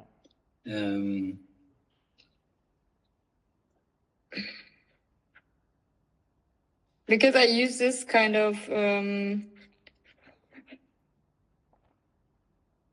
what is it? Font. Yeah. So. Yes, now you have it centered and. Yeah. A little bit smaller, right? No, I don't think it's way much. Yeah.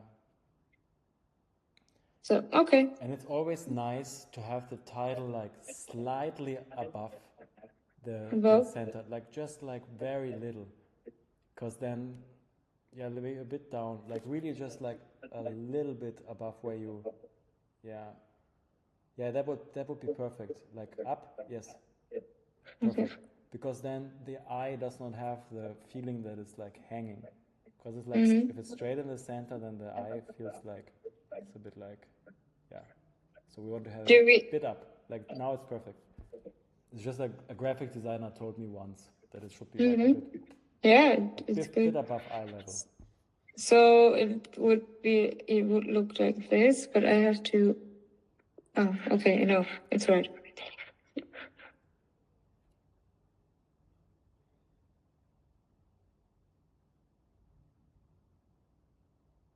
Okay. I like it. And like the great thing about using a tool that is as simple as Canva is when we work alone, we can just handle it and you don't need a team. You don't need like an After Effects person that is like, oh no, the template does not work, or you also don't need anybody to hire. And that can be just smooth if you're working yourself alone. You want to get it tested fast. And yeah. What is with the quality? Do you have to do it like that? It wants to get the job done. That's Canva is a get the job done tool. It's not a make the job like. Yeah, we go for MP4. Yes, and if you have Pro, then I have Pro. Cool. Yeah. Download. I was reading some phrases here. Something like "Your love is written on the stars, so it's time to write it on Earth." Wow, I love that one. Something like this. A little bit stupid, but that's really cute. Yeah. That's cool. Kind of an invitation and a challenge. That poetic, yeah, your love is written on the stars. Yeah, now write it down here. I really love that one.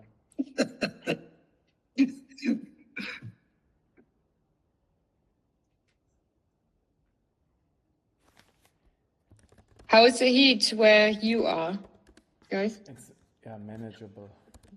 Okay. Yes, today is Tuesday. Last Sunday, I was going with my sister for some place far away from here, and I Where's said, here actually? Like, I don't know. And I said, I'm not going. I will stay at home.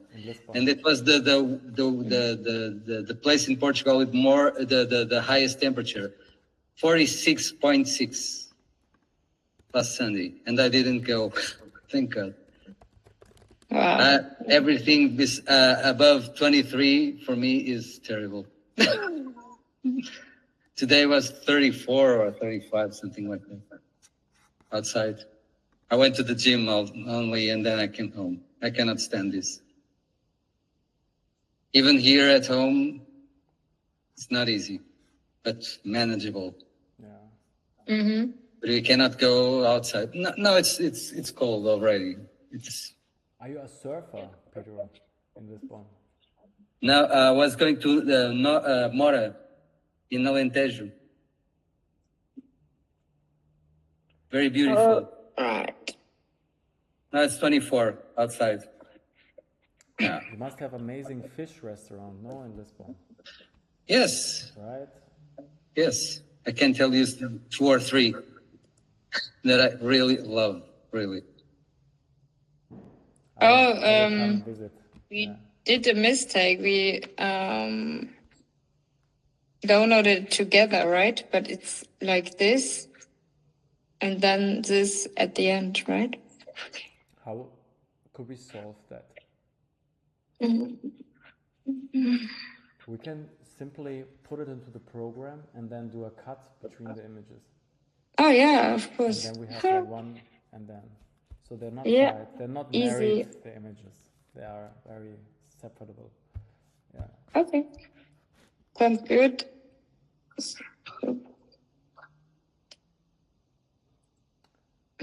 What happened here? And again, like the reason why we use Canva is really just to make like a first sketch, and maybe it's enough, right? But we want to get like the idea out of our head into the application. So it's just the easiest step we can do, and then we have it done.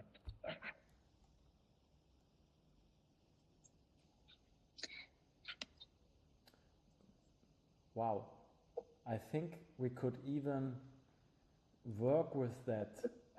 So what happens now? We imported the footage and we have like, the image is bigger than our project timeline. So we have like a zoom in. But actually it could be nice to work with that, because then you can get really close to the images, and that couple probably wants to see themselves really close.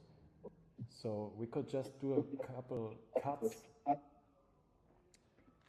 Can you go to the beginning of the footage and press play, how that looks like? Yeah. First, Pedro, what do you think of that animation in the movie? Does it suit? What do you think, Melissa? Like, let's discuss this. Yeah, but a little bit less, just a little bit, I guess. Less shaky? No, a little bit less zoomed in. Ah, yeah, okay. Then let's, how could we zoom out? Right. Yeah. We had this, right? Anpassen? Maybe?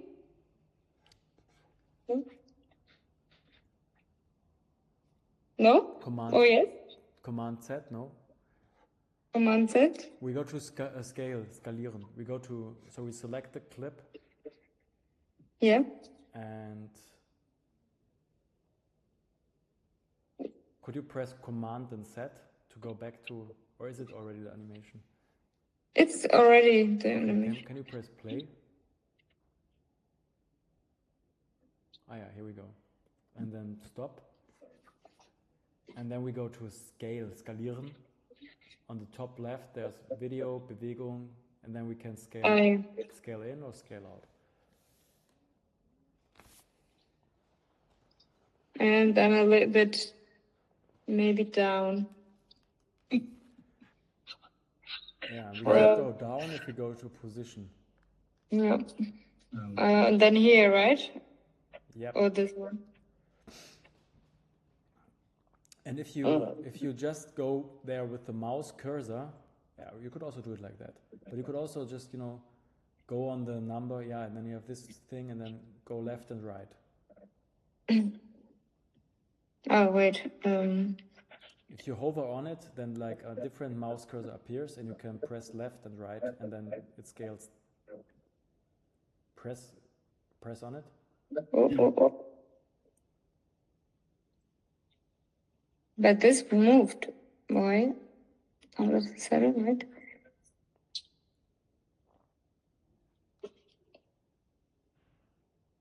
I mean, yeah, you're right with the zoomed in stuff, but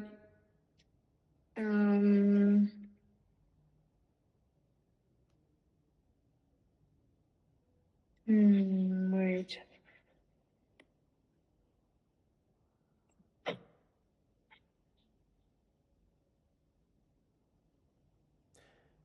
Then I had, like to put them more together, kind of, because here's space and there's space. You know what I mean? So they're closer together, and then then it's zoomed in, then it looks better. First, let's go. You have under the image, like there's written 36%.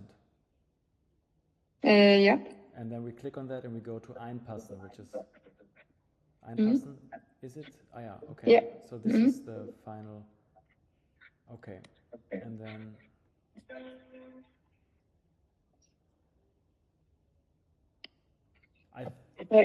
Yeah.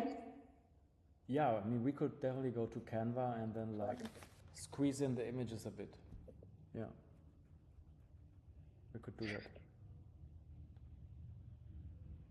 Wait, position. You wanna.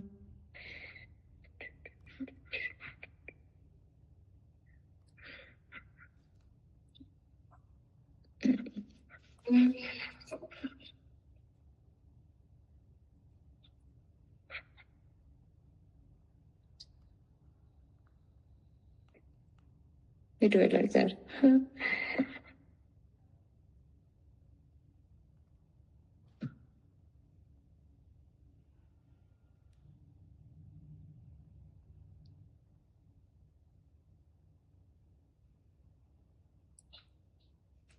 Yeah, maybe this will work a little bit better.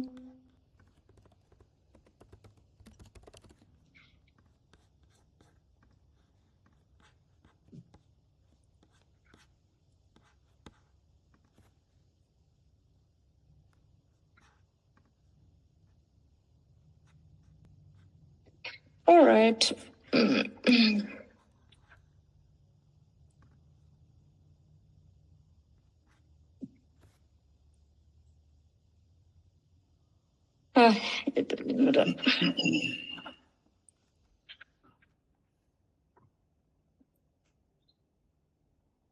I could have separated them, but yeah, I forgot. Yeah, I know it's always tempting to really think these small details through when you make it, but like there's a high chance once you've exported it, they don't really matter so much. No, So I if you have mean, it a bit closer or a bit less, like it won't make a big difference for the end experience of that couple. They will be just happy to have seen that photos and be like, oh yeah, that was a nice day or something. Like, I don't know. But like they won't think like, oh yeah, Melissa really put these photos too close together. That's or it. too far. So I don't think it makes a big difference if you put them close or not. Yeah, you're right. But for what we had before here on Premiere Pro, it's like, there's too much space, and you can't see the other photos. So I think a little bit, and then it's fine. It doesn't matter how they, how they squeezed in, but just a little bit squeezing in, and then you can see them, and then it's good. Or we zoom out a bit. Or we zoom in, like zoom out a bit from so we go to scale and scale it out a bit. Like maybe to 40% or 50 or something. You mean this here? No, up. We have... This one? Yes. Yeah, but then still it's too small because you can't see the emotions. That's what you said earlier. Maybe a bit in.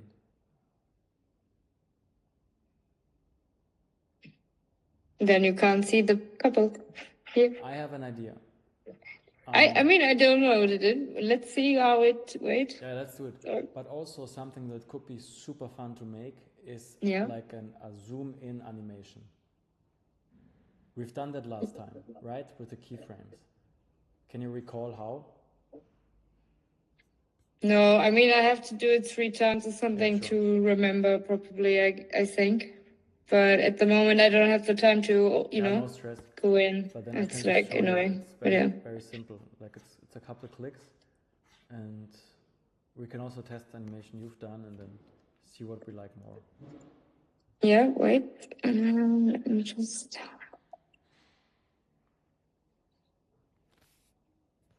So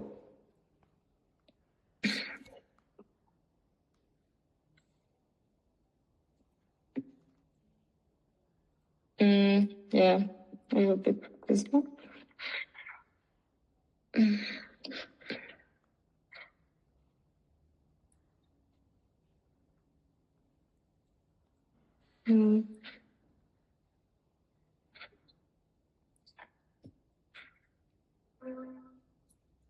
Oh yeah, that looks good.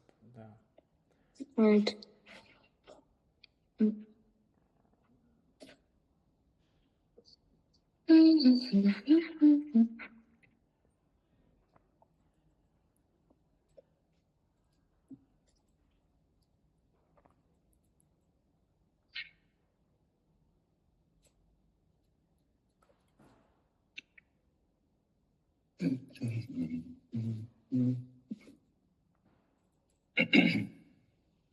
Something like that.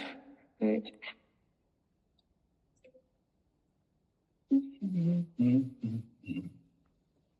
Jonas, what do you think?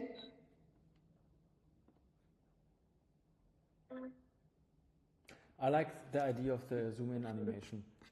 So if you go to the beginning of the clip and then you zoom out a bit, so you go to scale and maybe 40%. Yep. Like this? 40? Oh yeah, maybe less. So just, yep, that's perfect. 50, yeah. Yeah. And Yeah, because otherwise you see the photos here. Then we press the scale. Next to scale, there's like this time watch. Yeah, this one. This one, exactly. And then we go a bit further in the edit, so to the end of the clip.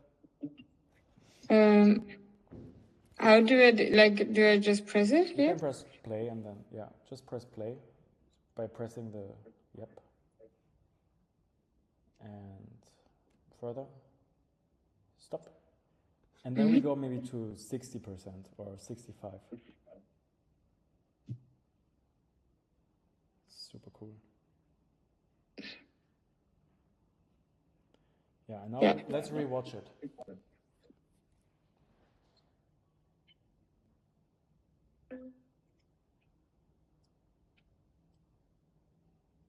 So we can see like a very slight zoom in. Yeah, very slight. Yeah, it could be more. We could also, so if it's not enough, we could go to 80% maybe. Again, at the end of the clip. Yep. And then we delete the marker that we have. Oh, yeah. Where is it? Just delete both. Pedro, are you familiar with keyframe markers? I've heard of it, but I've never... Maybe they probably exist also in the world of sound design or composition. Yeah. And it just is a footnote for the program to remember that at this point, scales should be like 80. And then if we go back in the timeline, we can put another keyframe and say, here it should be 100. And then it remembers that and does like an animation between. And it's like, okay, let's zoom in. And you can do that with opacity. You can like turn things upside down. You can like, whatever you want. Super cool for simple animations, and you can do fade-ins, fade-outs. A lot of things are also done by effects. So the effect would just be like a preset of the keyframe.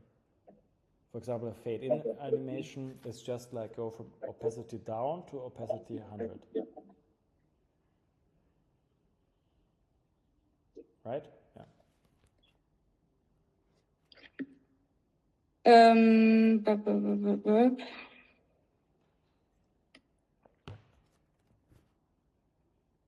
Wait, let me just check something.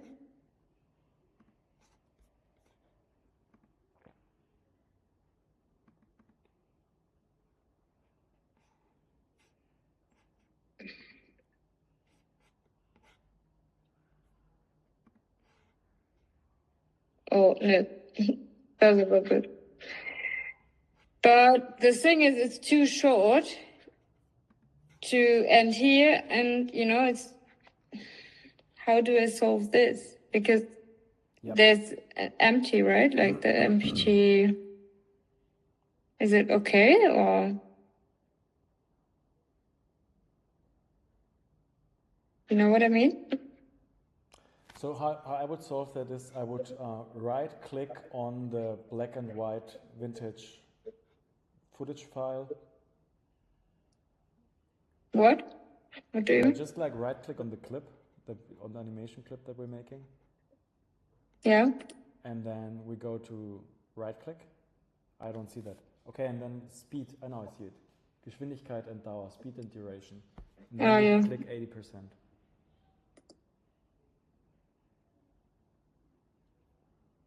Okay, yeah, sounds good. Nice.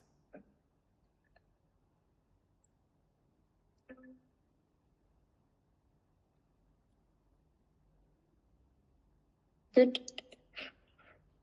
So I can delete these, right? So, good. Okay. And for the beginning, maybe there's an animation as well? Or can we animate it, or I don't know? Or is it just fine with the black? I mean, I want the date to put in there as well, and the location on this scene here, I guess. To change it a little bit up, Yeah.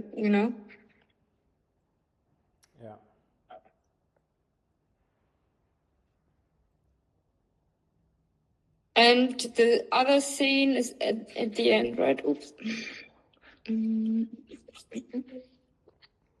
So.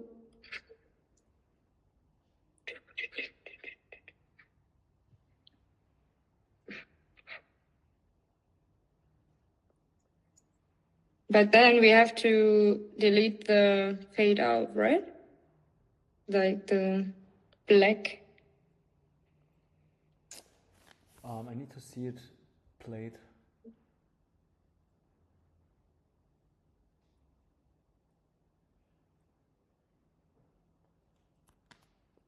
First, I would scale down the animation at the end so that we're having a small title as you liked it.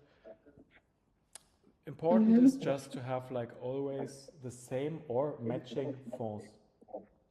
It's just important to always have the same or matching fonts and colors. So once you have made that decision to go with this kind of text, font style, then it should also appear in the beginning. If you don't want to have it confused or make it on purpose, or like a very high-end graphic designer who knows which fonts to pair to have them So, I mean, we could start with this kind of paper as well, right? At the beginning, that it writes. Exactly. So I go to Canva. Yeah. And also, again, Canva is only one tool of many to do that. And there's also a way of doing animations and titles inside of Premiere Pro, but it would take a lot of effort kind of to do this animation with the Polaroid things by our hands, because then we need to enter every image and then add these keyframes, and we don't want that. We just want the effect. But you could do it in theory.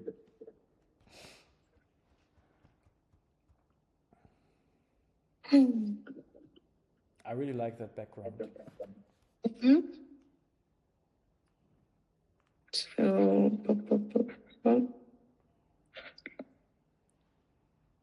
and the date.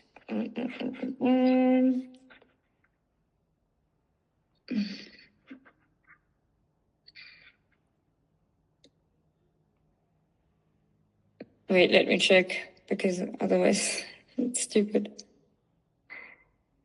Mm-mm.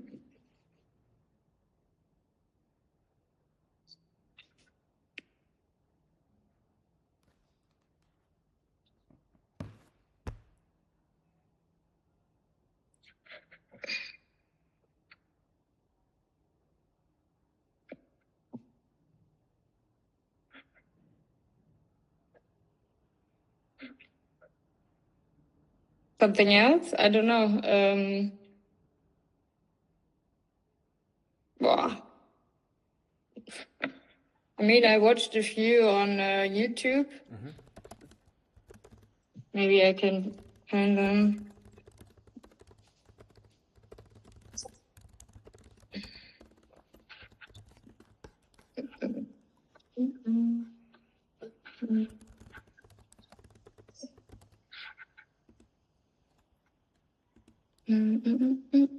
I mean, I like it when it's, like something bigger than something small, like if it's in film, right? Like I don't know. Wait, I watched some at some point. Where do I have?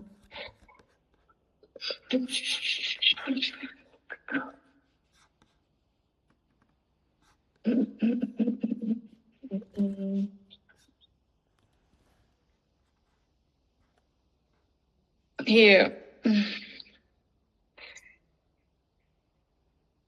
Italy. Okay, this is something else then.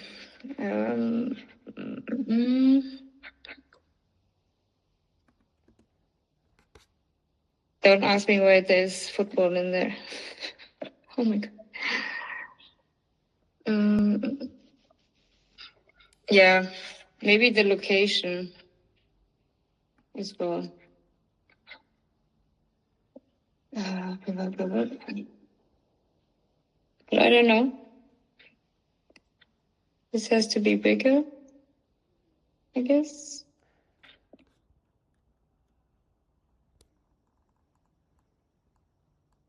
What do you think, Jonas?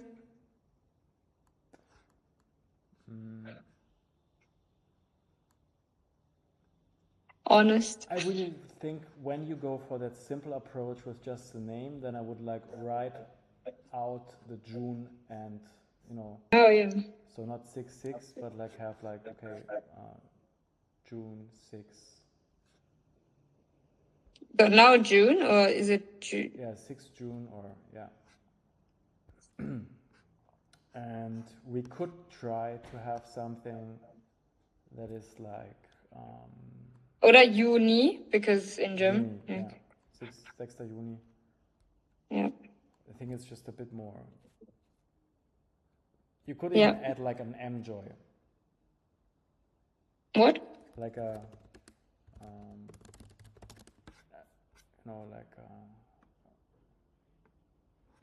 M-Joy, like a, maybe the ring or something. You can talk in German now, because Petra is gone. Oh, Petra ist gone. Okay, then wir könnten auch ein M-Joy dazu machen. So. Ich habe nichts verstanden, was du meinst. Also, ein Emoji oder was? Emoji, ja. Emoji. No, because I want the, like still film kind of. Ach, jetzt rede ich wieder auf Deutsch, auf Englisch. Ich möchte, dass es so schon ein bisschen in die Richtung dann von Filmen geht, und da sind ja auch dann keine Emojis, richtig? Wir können mal versuchen, wir haben am Ende aber auch Englisch, habe ich gerade mir gedacht. Was haben wir? Am Ende ist ein englischer Titel. Ja. Oder? Deswegen June? Ja. Mhm. The Wedding und um ehrlich zu sein, da waren auch ganz viele Amerikaner, also ist vielleicht gar nicht mehr so schlecht. The Wedding of Lena and Julian? Ja.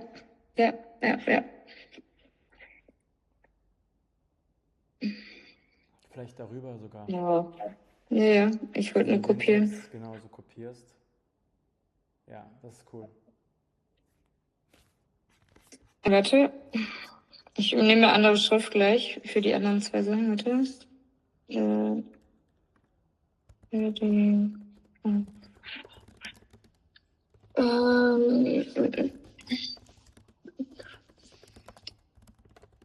no, wait. Either this or... Oh, where is it?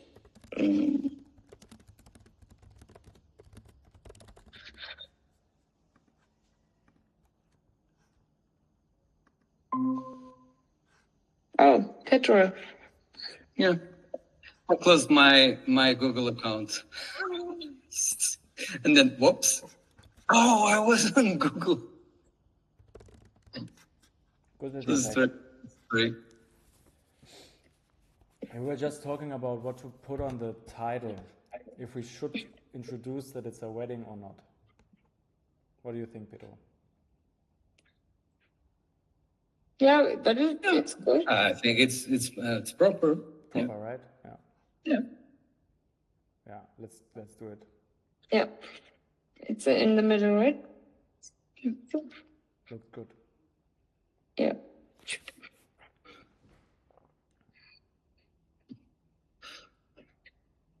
I think it looks great. Also, the font you selected is very nice. Yeah, because it's the same kind of ones I have for my website as well. So that's why I'm choosing it.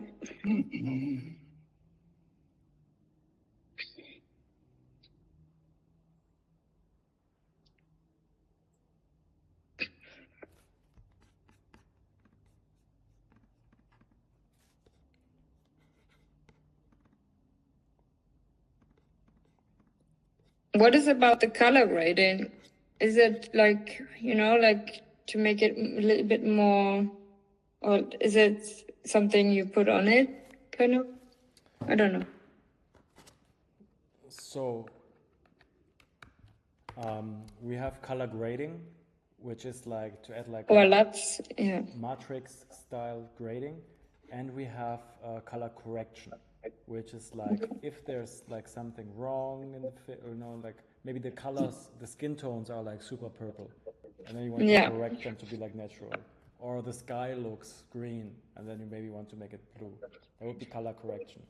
So the first thing I would check is maybe if there's any clip that needs like a color correction, where like the faces are purple or something, and then see from there, and then ask myself, what do I want the people to feel like when they watch the film? Do I want them to have like a cold atmosphere where it's like, or like a warm atmosphere? Do I want to feel them like it's in Tuscany somewhere, or in Antarctic? And probably they want to feel somewhere kind of summerish, warm and cozy. Yeah. I would not overdo the saturation and all of these things. I would keep it natural. And but let's start with putting the title in the place at the beginning.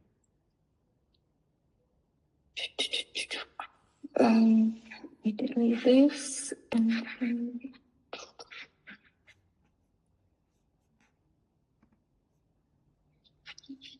Okay, I don't know. Zoom out a little bit, right? And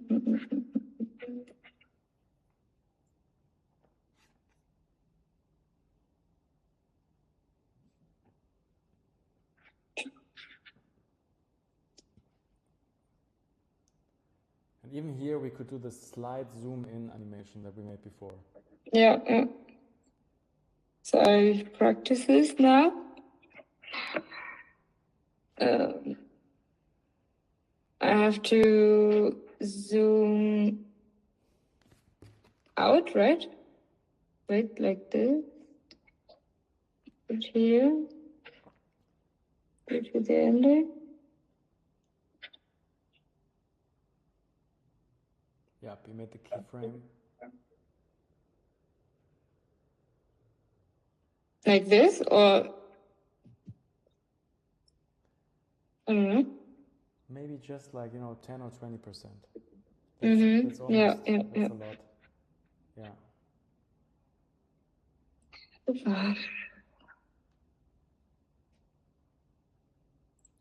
How do I change? That's what I don't know. Is it this one, right?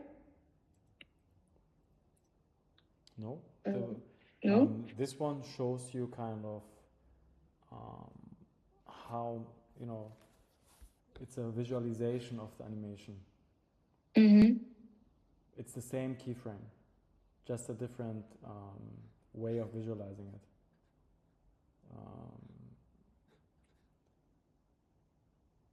You can just delete it.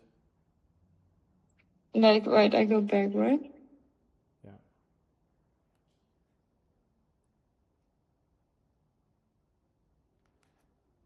Okay, now we do a keyframe here. Next to scale, you go click the watch. And now we go to the end of the video. And you put like 60% maybe or something. Yeah, maybe a bit more. Yeah, that's enough. That's all we need. We just want a slight movement. Yeah. Yeah. Now I would even add, I would go back to the beginning of the clip. And either we add an effect that is like a transition, or we click on Deckkraft, which means opacity, and go to select 0, make a keyframe next to Deckkraft.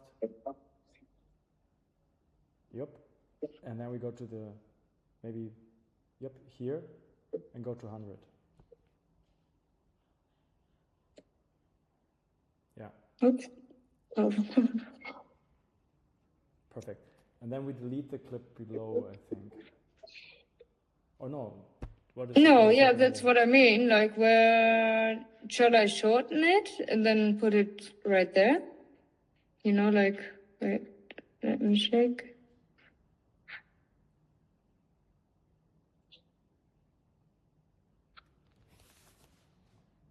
Something like this.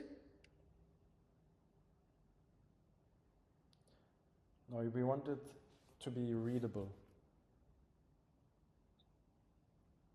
No. Oh, yeah, wait. I would just take that clip, have it the same duration as it needs to be. How long is it? If you bring it to the end. Yeah. Yeah, perfect. Here we would do the cut, and then I would push the other image of the drone after that one.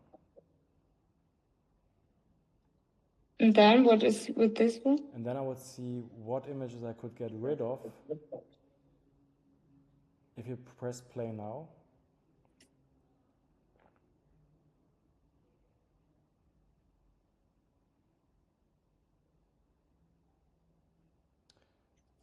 I would do the drone shot a bit longer.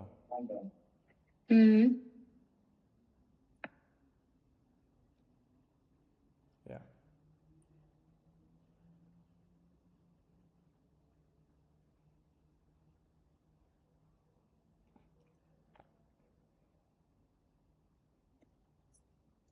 So you couldn't see this one, right? Yeah, I would put that now after the clip of the drone. So all we're doing is just, we're pushing the clips that we already selected just a bit behind, and probably we will delete some of the repeating shots after that. Yeah, but it's like very, because of the sound. It's important that it's here, and you know what I mean? Yeah, I can't hear the sound, but like, I think I can imagine the...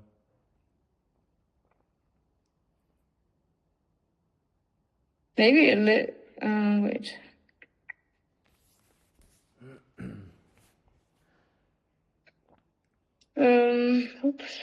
Oopsie doopsie.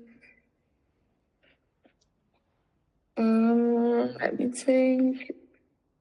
Because there were like a transition earlier with the trees, and then you see these guys standing there. So maybe we can do this, that it blurs a little bit, and then it goes to the happy part.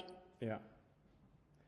Yeah, so we have the scene of the drone, and then we have a transition into the shot below. Yeah. Yeah, so after that shot, then I would put the yeah, this one we just put next to it, yeah. Here we go. Yep, here we go. And then I think it can also be a bit longer, this one. Just from the, yeah, I would have that longer. These shots, they become kind of really fast. Yeah, this one. Wait. Yeah, just maybe let's try to put it like a bit longer. I know what happened here. Wait. Yeah, we have two audio files, they are clashing. Now you're overwriting the, but it's not a big deal because it's kind of, we can also put another audio line. But You mean this one, right? yeah, now you have the audio and the video of that clip linked. I mean, we don't need these, right? So it's just. We don't need these, but it is super nice to have some sort of forest sound or people sound. Yeah. And we can afterwards get that also from, for example, Epidemic Sound or audio libraries and recreate it. So no, we don't need it. But it's also a pity to delete it. Maybe we keep one of the audio files. But now it's not the same anymore. There's a fly. So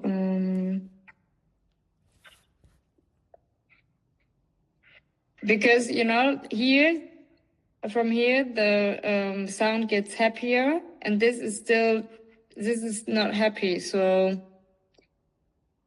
it doesn't fit into this kind of,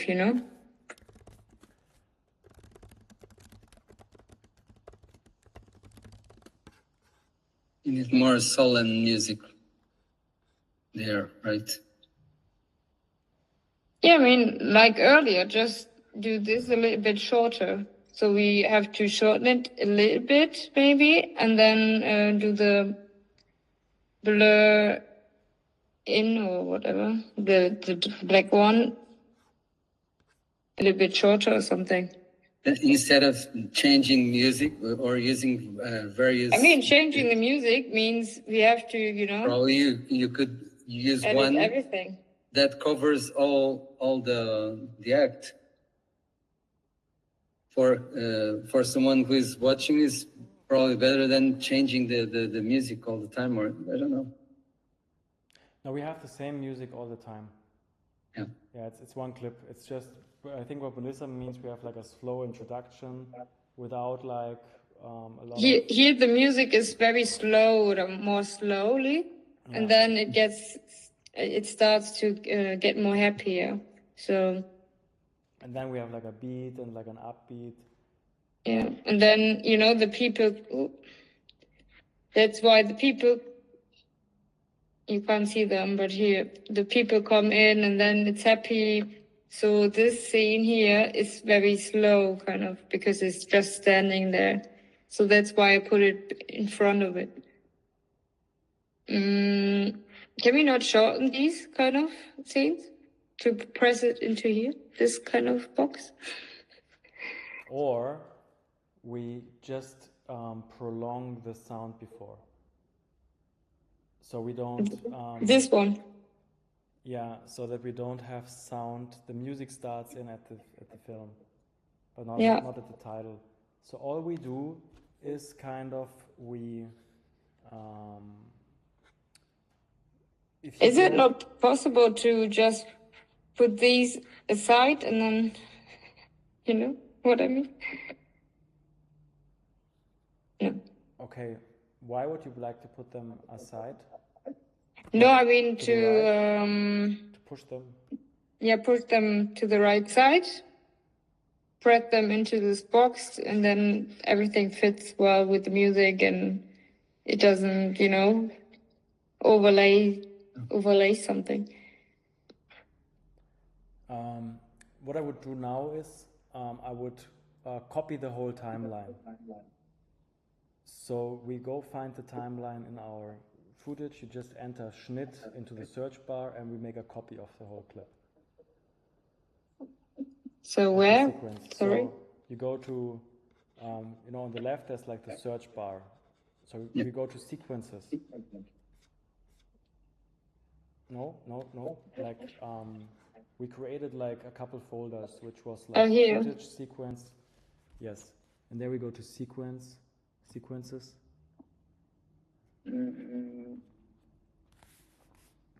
But where is it? You can also enter Schnitt into the search bar. Schnitt. Yep. And then double click it. Here? This one? Yeah, try to double click it.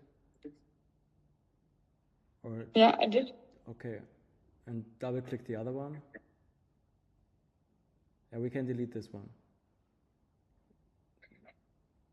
Yeah, and now you select it and press duplicate or command copy V or duplizieren, yeah. Duplizieren. Einfügen? Yes.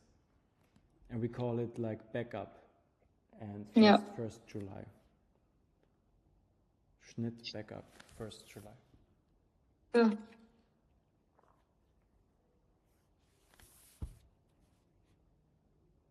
What did 1st July? Also, 1.7. Yeah, it's always nice that when we do like some changes that we have an option to go back. Where is it now? It is still at the same place, but we have been searching for Schnitt, and now we renamed the file so that's backup. Oh, okay. Yeah, and then. Well, I have to leave now. Okay. See you. Ciao. See you soon. Bye. Ciao. Bye. Nice work. Thanks.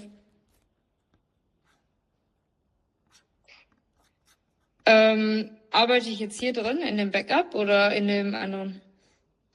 Ich würde in dem Schnitt arbeiten. Mhm.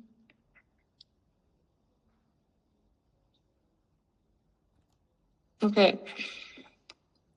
Genau, perfekt. Und dann mach die Änderung, wie du sie meintest.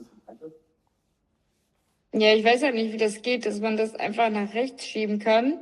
Du kannst mehrere Clips auswählen, indem du sie einfach so unselectst. Also, nee, klick ein bisschen daneben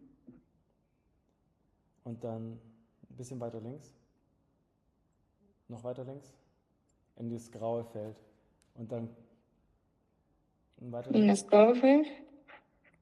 Warte. Genau, jetzt klick und zieh nach rechts. Weiter. Okay. Ja, kann ich das so machen? Ja. Und dann kannst du mehrere Clips anselektieren. Okay. Und wenn du jetzt alle anselektierst, dann kannst du sie nach rechts schieben. Das heißt aber, dass ich die Musik auch nach rechts, weißt du, oder? Du willst die Musik auch nach rechts schieben? Okay. Nee, also was ich jetzt wollte, ist halt, du hast ja gesagt, dann machen wir die Musik länger vorne. Mhm. Also sprich, man packt das jetzt so, wie das hier ist, halt davor. Aber hier ist ja kein Platz. Und deswegen ist das ja hier drüber und überspielt das. Deswegen weiß ich jetzt nicht, was das Beste ist, wie man das jetzt angeht. Ich mache auch mal kurz mein Premiere Pro auf.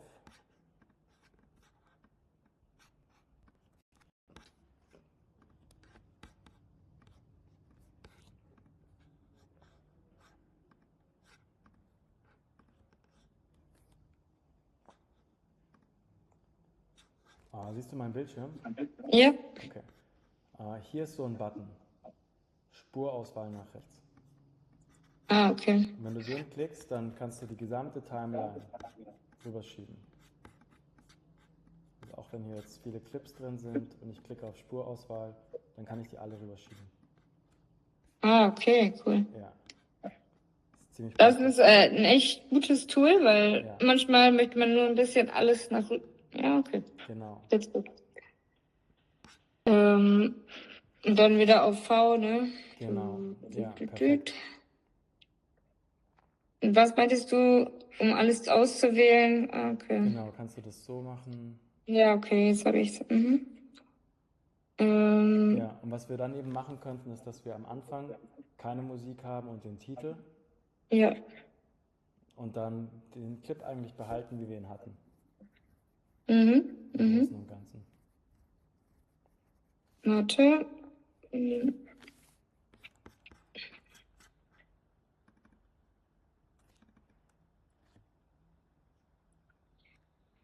Mal gucken, wie das aussieht. Und jetzt kann ich doch rein tun, alles wieder nach vorne, oder? Geht das auch? Oder nur nach rechts? Ich kann das hier nach links stellen, oder? Vielleicht auch? Nee.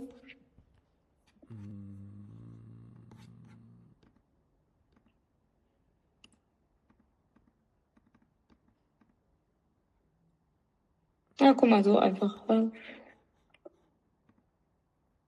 Ist nicht nur nach rechts, sondern einfach generell verschieben. Witzig. Okay. Let's watch it.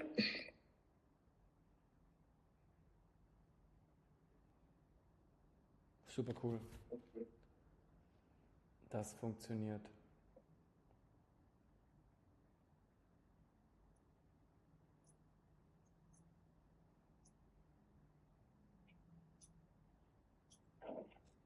Das meine ich mit dem, dass das halt sehr so von der Farbe her so ein bisschen, ja, ist halt sehr hell, sagen wir mal. Dann sieht das nicht so schön aus. Die Drohne hat das schon ein bisschen besser eingefangen von den Farben her, finde ich.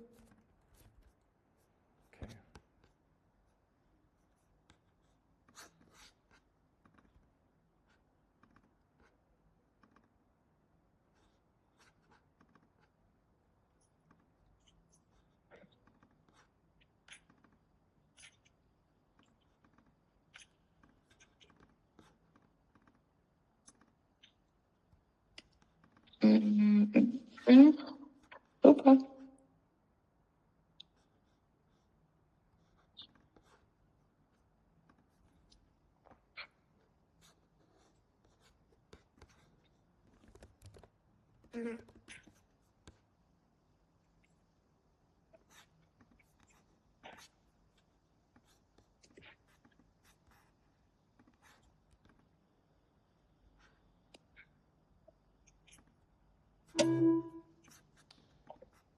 Ich habe dir auf WhatsApp mal so ein paar LUTs geschickt. Ja, warte.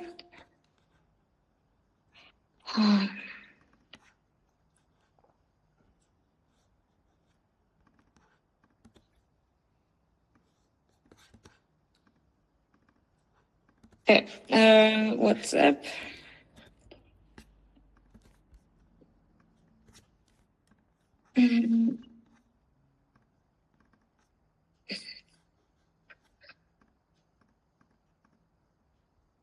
Oh, hier fliegt so eine Fliege rum, die nervt total. Kann ich die runterladen oder so? Ich weiß nicht. Ich klicke da drauf und dann passiert nichts. Download speichern. Vielleicht. Jetzt kommt noch ein Ordner. Schau mal.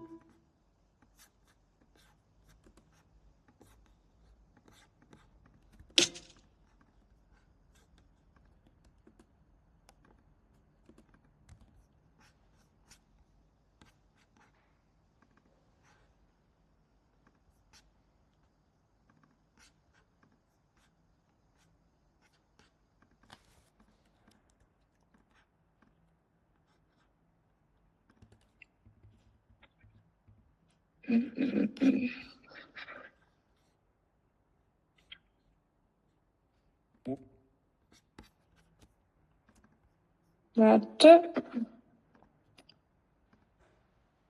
Ich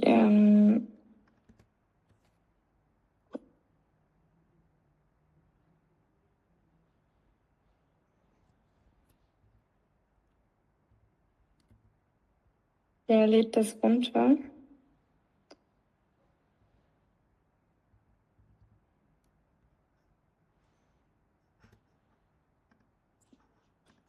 Aber hier konnte ich die irgendwie nicht runterladen. Oder ist es hier dekomprimieren? Nee, das war doch. Was ist das?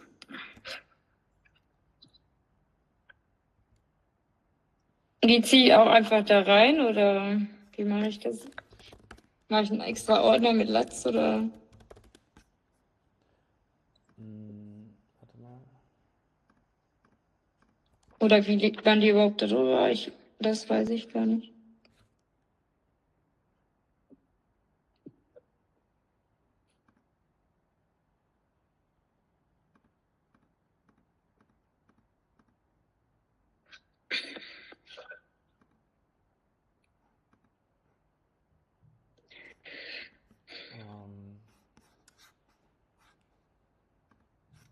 Ich teile meinen Bildschirm und du machst genau dasselbe, okay? Yes. Wir gehen auf Programme. Warte, ich bin nicht so schnell. Jetzt warte. Ich kann das sonst nicht sehen, also Programme. Oder Ja. mal, vielleicht geht es auch anders.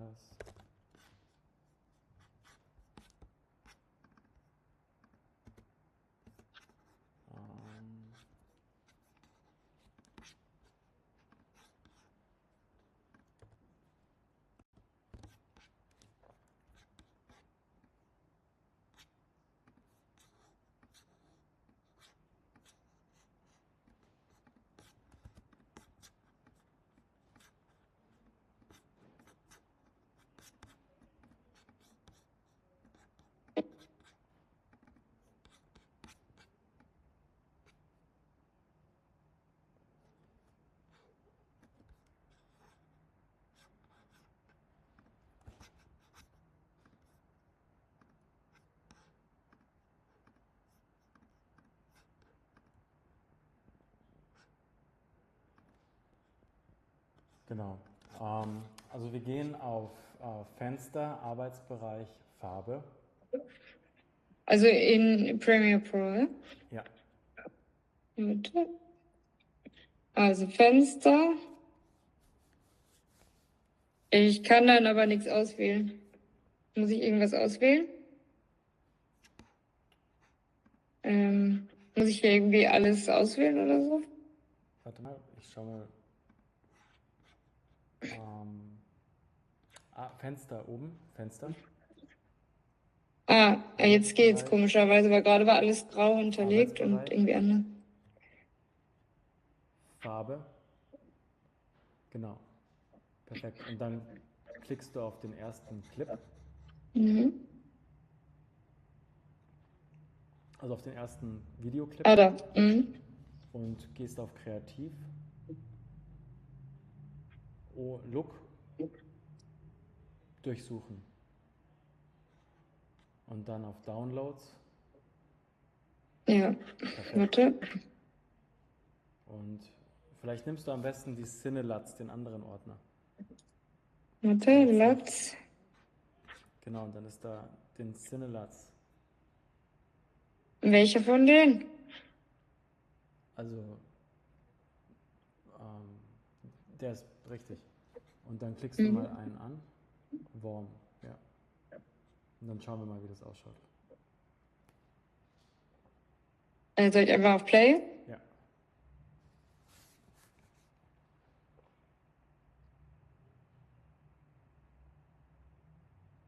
Nee, ist zu viel.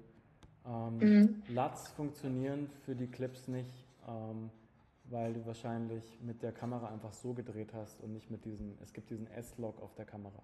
Ja, genau. Also mit S-Log würden die Farben so gut gegradet sein, aber was wir jetzt machen, ist einfach, wir gehen wieder auf Look und machen den LUT weg und wählen vielleicht mal Kodak 5218 aus, ist egal. Also Kodak ist recht warm, glaube ich, und schau mal, was dann passiert.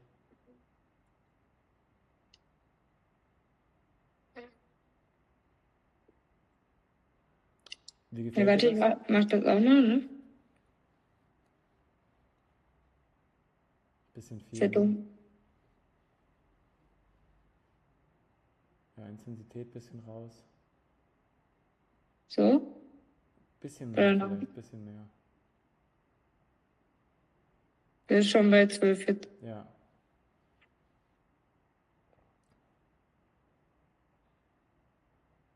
Warte, wir können ja den auch noch mal gucken.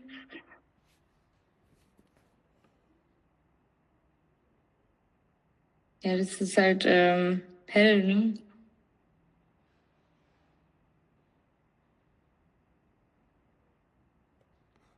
Dann würde ich bei Oder, einfache Korrekturen und die Helligkeit ein bisschen rausnehmen. wo ist denn hier die Helligkeit? Wenn du weiter Ähm, hochgehst, bei einfacher Korrektur, warte auch. Mm. ja, genau, Belichtung ein bisschen raus. Nicht zu viel, weil sonst wird es zu dunkel. Echt nur ganz leicht. Die Sache ist, sobald du einmal die weißen Stellen weg hast, ist es schwierig, sie wieder herzukriegen. Also macht aber auch nichts, weil das ist ja also ist keine wichtige Info. Aber ich würde vielleicht ein bisschen Dynamik reinmachen. Wo ist die Dynamik denn Ja, jetzt? kreativ. Also, So, oder? ja. Was wir vorhin hatten mit Color Correction und Color Grading. Einfache Korrekturen sind alle Color Correction Sachen, wo du schauen kannst, wie ist die Wärme, die Temperatur und sowas. Und Color Grading ist ja, das kreativ bearbeiten. Oh. Ach, jetzt habe ich den angeklickt noch. Ach Mann. Warte mal. Oder hat er das jetzt nicht geändert? Nee. Sieht aber sehr dunkel aus, finde ich.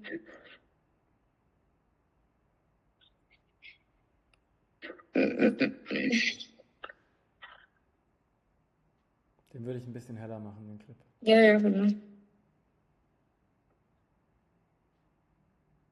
Aber sieht gut aus sonst. Und den einen Ticken dunkler. Mhm. Ist klar. Ah, nee, jetzt bist du aus dem anderen Clip. Ja, Den deswegen, Command das Z. meine ich ja gerade, habe ich das auch gemerkt. Warte. Mann, der Laptop, sorry, warte. So, das geht, dann muss ich das anklicken und den ein bisschen dunkel.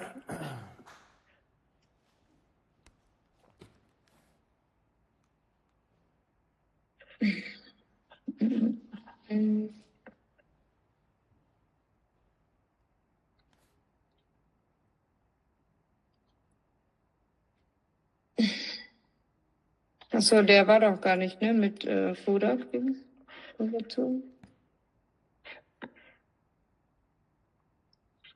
Oh ja, das sieht auch gut aus.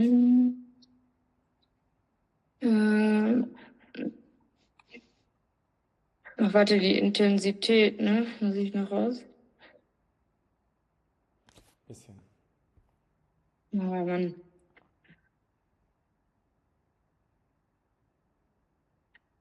Und jetzt kannst du auch auf den LUT kopieren, indem du auf Lumetri-Farbe gehst, links bei Effekte und das kopierst. Nee, weiter links, links. Bei Video, anderes Fenster. Hier? Ja, und da ist Lumetri-Farbe und du kannst Lumetri-Farbe auswählen und Command, Ja. also genau, kopieren.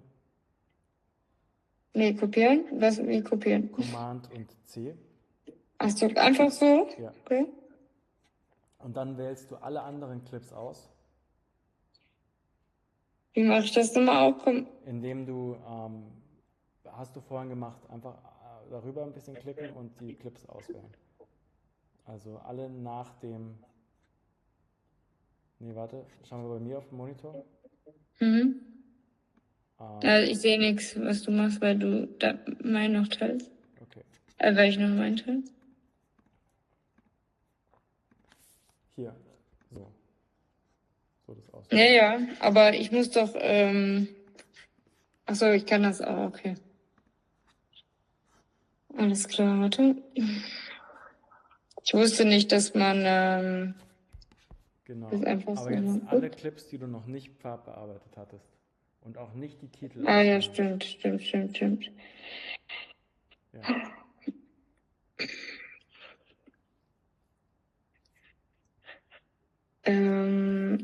Ich weiß jetzt nicht, ob ich den jetzt schon hatte. Ja, den hatte ich. Genau, und dann Und wählst den du alle nicht. anderen Clips aus. Perfekt, fast. Yep, yes. Und weiter rechts. Ich mache immer nur dann plötzlich zu schnell, so, das meine ich. So. Und dann Command V drücken. Okay. Jetzt sind auf allen anderen Clips ist dieselbe Farbkorrektur.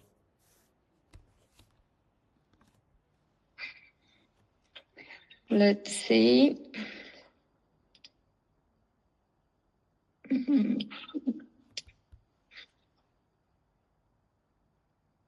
Und dann kann man ja noch mal einzeln vielleicht, ne? Sonst, wenn das irgendwie komisch aussieht.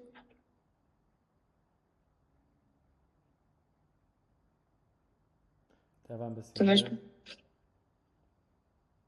Aber dann musst du auch den Clip auswählen, den du bearbeiten willst. Ich habe da eigentlich drauf gedrückt. Guck, das ist doch das. Aber du bist mit der Anzeige später dran. Das ist Ach so. Mhm. Ja, okay.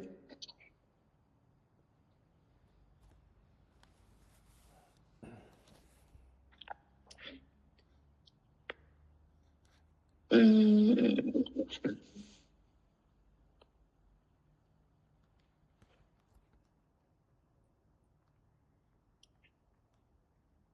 Mhm.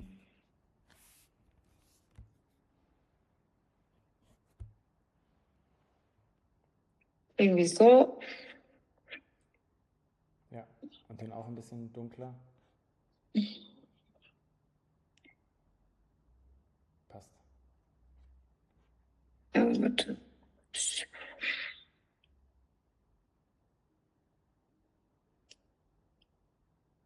Ja. Ja, der auch.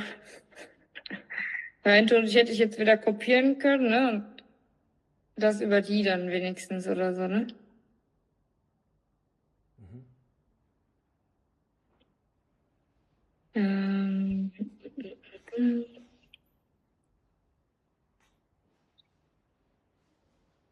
Das wird wahrscheinlich auch so sein.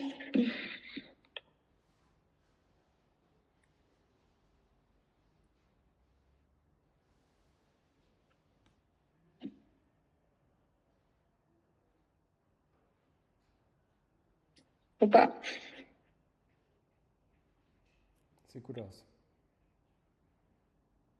Ja, oder? So.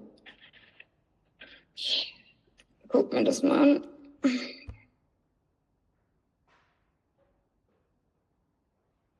Super cool. Was ich dann machen würde, ist den Clip einmal exportieren und dem Brautpaar schon mal schicken. Mhm. Und sie um Feedback fragen. Also, oder einfach, wie es ihnen gefällt.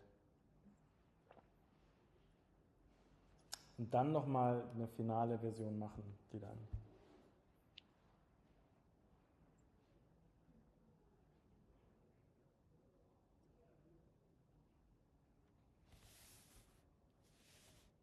Ja, habe ich den jetzt wieder nicht ausgewählt.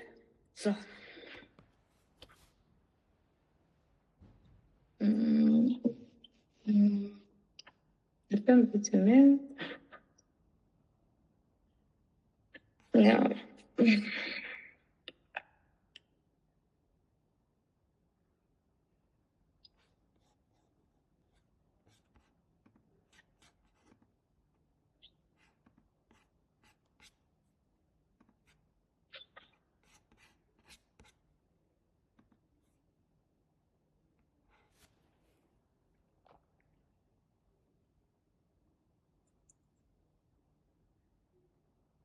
Okay.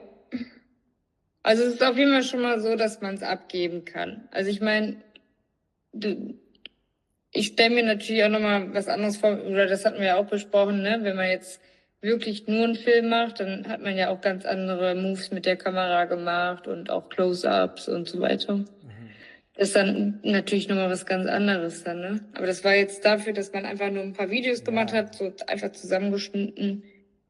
Das ist ja ganz nice to have, sagen wir mal noch, für die jetzt als extra. Das ist super. Und alles sind dann Learnings für die nächsten Videos. Genau, Dann deswegen weißt du, welche Shots dir Premiere fehlen. Pro habe ich ja dadurch auch jetzt kennengelernt. Super. Und dann weißt du, welche Shots dir fehlen, auf was du, ja. Ja, ne, so da dachte ich auch, okay, man hätte ja vielleicht einmal kurz an die rangehen können oder so, wenn die sich küssen oder wenn die sich angucken oder so, ne, ja. Aber das war alles natürlich busy und Ja, und das, man möchte auch nicht im Weg stehen, aber das sind alles Sachen. Nächstes Mal weißt du dann vielleicht ein zweites Objektiv haben oder eine zweite Kamera mit einem Tele, wo du dann solche Aufnahmen kriegen kannst, auch wenn du nicht mal rangehst. ich glaube beides kann man auch auf Dauer nicht so, also dann wird entweder das Video wirklich nur so ganz kurze Ausschnitte, ne, so für einen Reel oder so mal ganz praktisch, sowas. Oder halt, man kann vielleicht noch ein bisschen besser was zusammenschneiden als das jetzt, aber es wird jetzt kein Hochzeitsfilm wie bei YouTube so ungefähr, wenn man beides jetzt machen würde, Foto und Video. Nee, es ist schon gut, sich auf eine Sache zu fokussieren. Genau. Ja. Genau, dann als nächstes würde ich den exportieren, den mal schicken und dann warten und dann können wir nochmal ein Feintuning machen. Wie mache ich das nochmal mit dem Exportieren jetzt? Genau. Warte mal. Datei Speichern und aber? exportieren klickst. Datei und dann exportieren. Ah, da unten ist es. Medien und dann, genau, nennst das ist alles, ne? So wie es sein soll. Schnitt 1. Juli oder so. Aber nee, das ist nicht, wie es sein soll. Du hast zu wenig du hast den In- und Out-Point zu kurz gesetzt. Ah, okay. Ja, Warte. Also wir gehen zurück auf auf Importieren. Auf Bearbeiten. Ja. Mhm. Und du klickst I hier am Anfang. I. Und am Ende vom Clip O. Super. Jupp. Und dann nochmal dasselbe, Datei exportieren. Also das muss man immer machen dann, ne? So dieses I und O. Genau, Datei exportieren, Medien. Also I für In und O für Outpoint. Jetzt woran hast du das jetzt gesehen? Weil der Clip so klein war. Hier, oder was? Ja, die Dateien waren 20 Megabyte, aber die Settings waren richtig und dann, ja. Und jetzt können wir exportieren klicken.